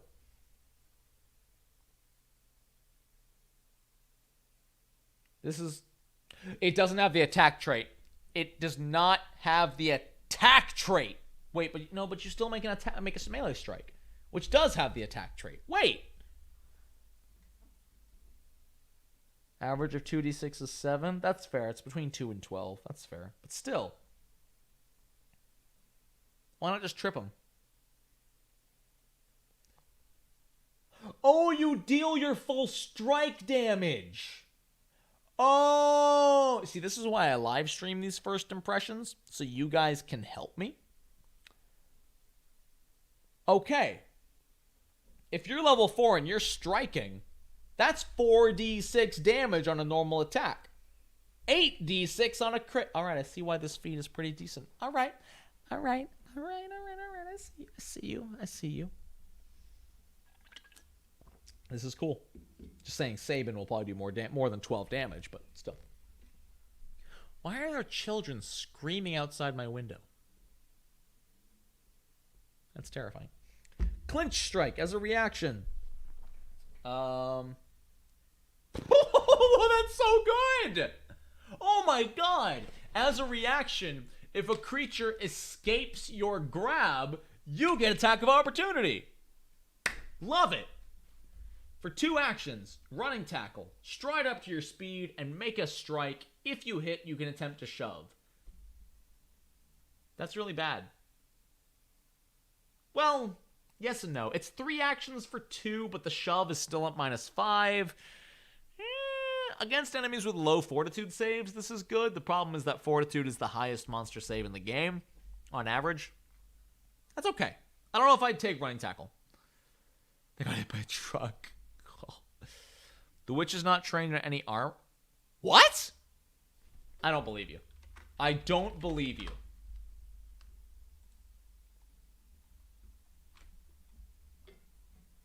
Yeah, okay. I told you. Trained in unarmored defense. Don't try to mess with me, gamer girl. Trained in unarmored defense. It's right there. Okay. You scared me. I believed you for a hot second. But no, everybody is trained in unarmored defense. Otherwise, if you're not wearing armor, you're going to die in one hit and get crit by everything past level 3. Anyway.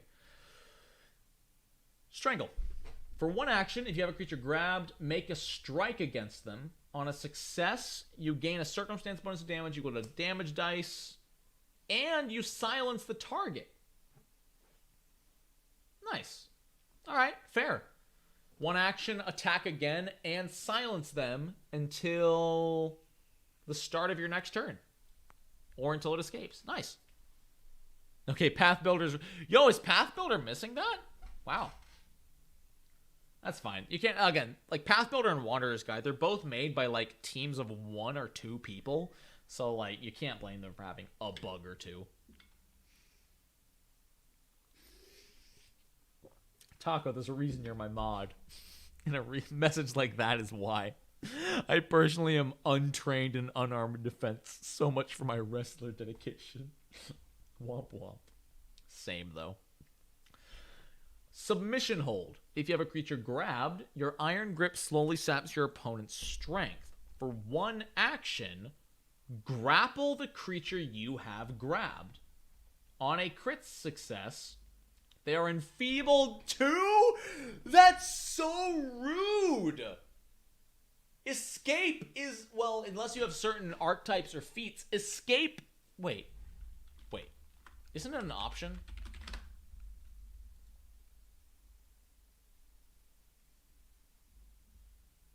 No, you can't... Okay, no, you can. Alright, this is less good than I thought. Enfeebled 2 is great. And Enfeebled 1 for 1 minute is amazing. But creatures can opt to use acrobatics to escape. Don't get me wrong, if you have a very strength-focused creature grabbed, this is incredible. But if their strength and dex are similar, and you give them Enfeebled, they can just use acrobatics instead of athletics to escape, which is unfortunate.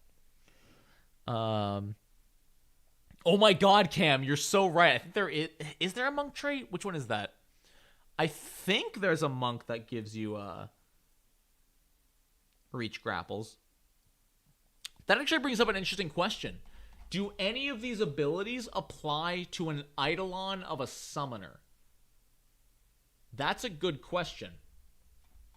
Can you get your Eidolon these abilities? Because I think the Clinging Shadows. It's higher level. I think it's like level 6 or 8. But yes, you are right. Clinging Shadows does get reach on grapple.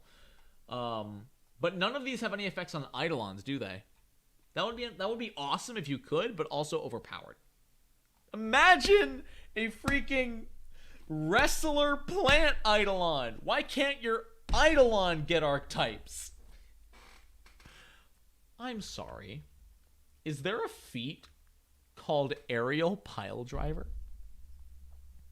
Meld with Eidolon only lets you use your Eidolon's abilities. Any abilities unique to the summoner cannot be used while melded, which is unfortunate.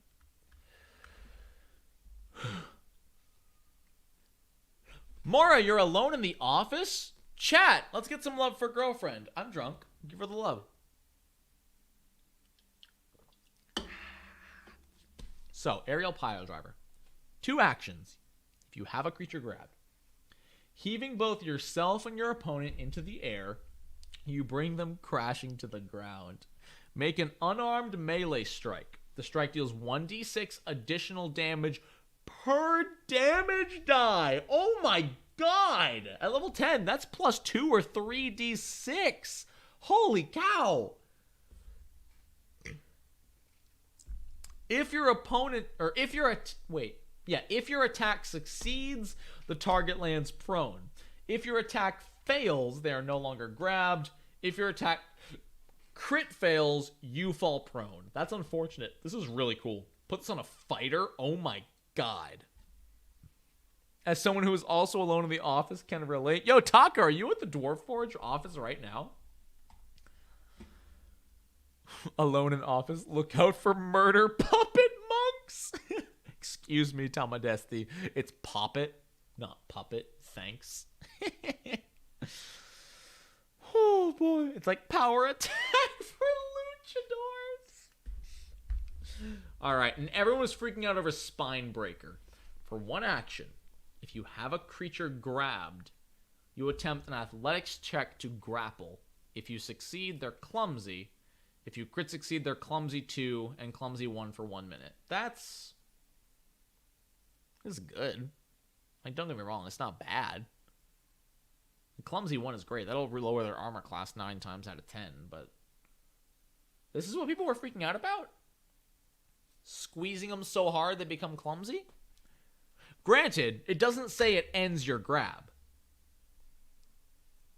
But, it does, though. The way grapple works,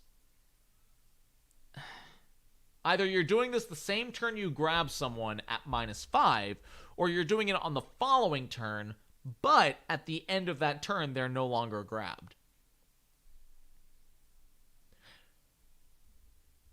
So, naval warfare, that's a really good point. They do technically have the attack trait. Yes, it does, because you are making an athletics check to grapple.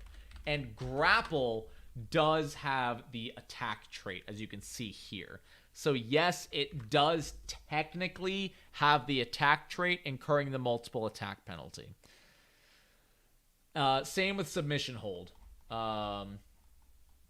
I don't know where that went. I have no idea where submission hold went. There it is.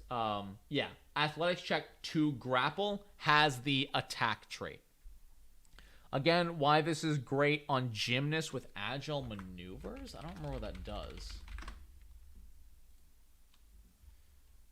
Ooh, that's fair. No, this is great on a swashbuckler. -4 instead of -5 on grapple, shove, and trip. Very good point. But yes, unfortunately, these do have the attack trait. Counterpoint, Bane. Fair. Inescapable Grasp. Your grasp has a supernatural quality to it. If a creature you have grabbed attempts to use a teleportation effect, it must succeed a DC 15 flat check or it fails. If you have a creature you have grabbed attempts to escape while under the effects of a very specific spell. Alright, so Inescapable Grasp makes it harder to escape via spells. No, unfortunately, Laszlo, it does not.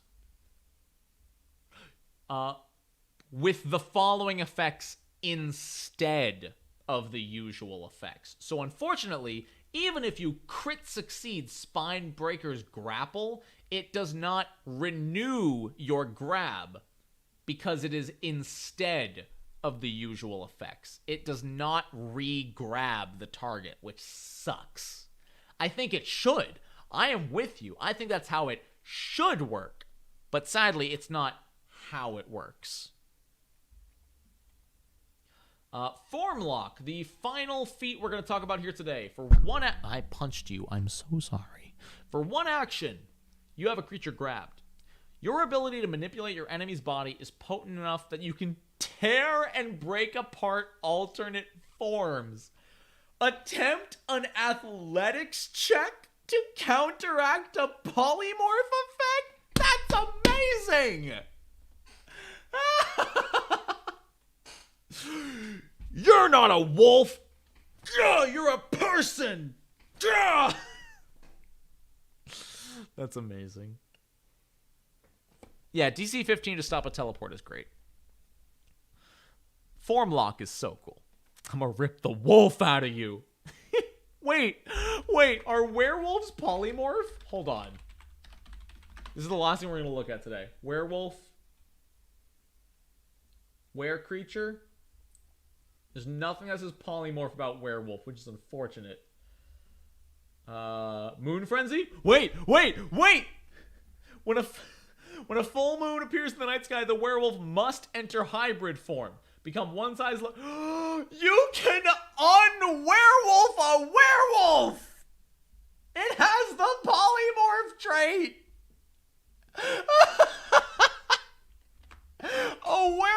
A wrestler with Form Lock can un-werewolf a werewolf!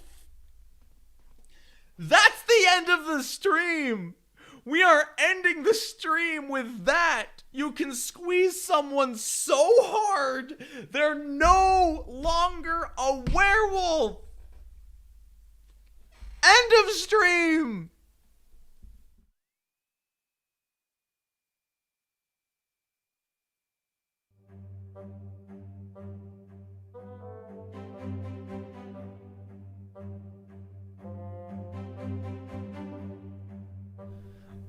Thank you guys so much for coming out with me. I'm very drunk. I'm gonna go drink some water and eat some dinner and play D&D. I love all of you, and I hope you have a wonderful evening. Peace out. Although I suppose I should say, until next time,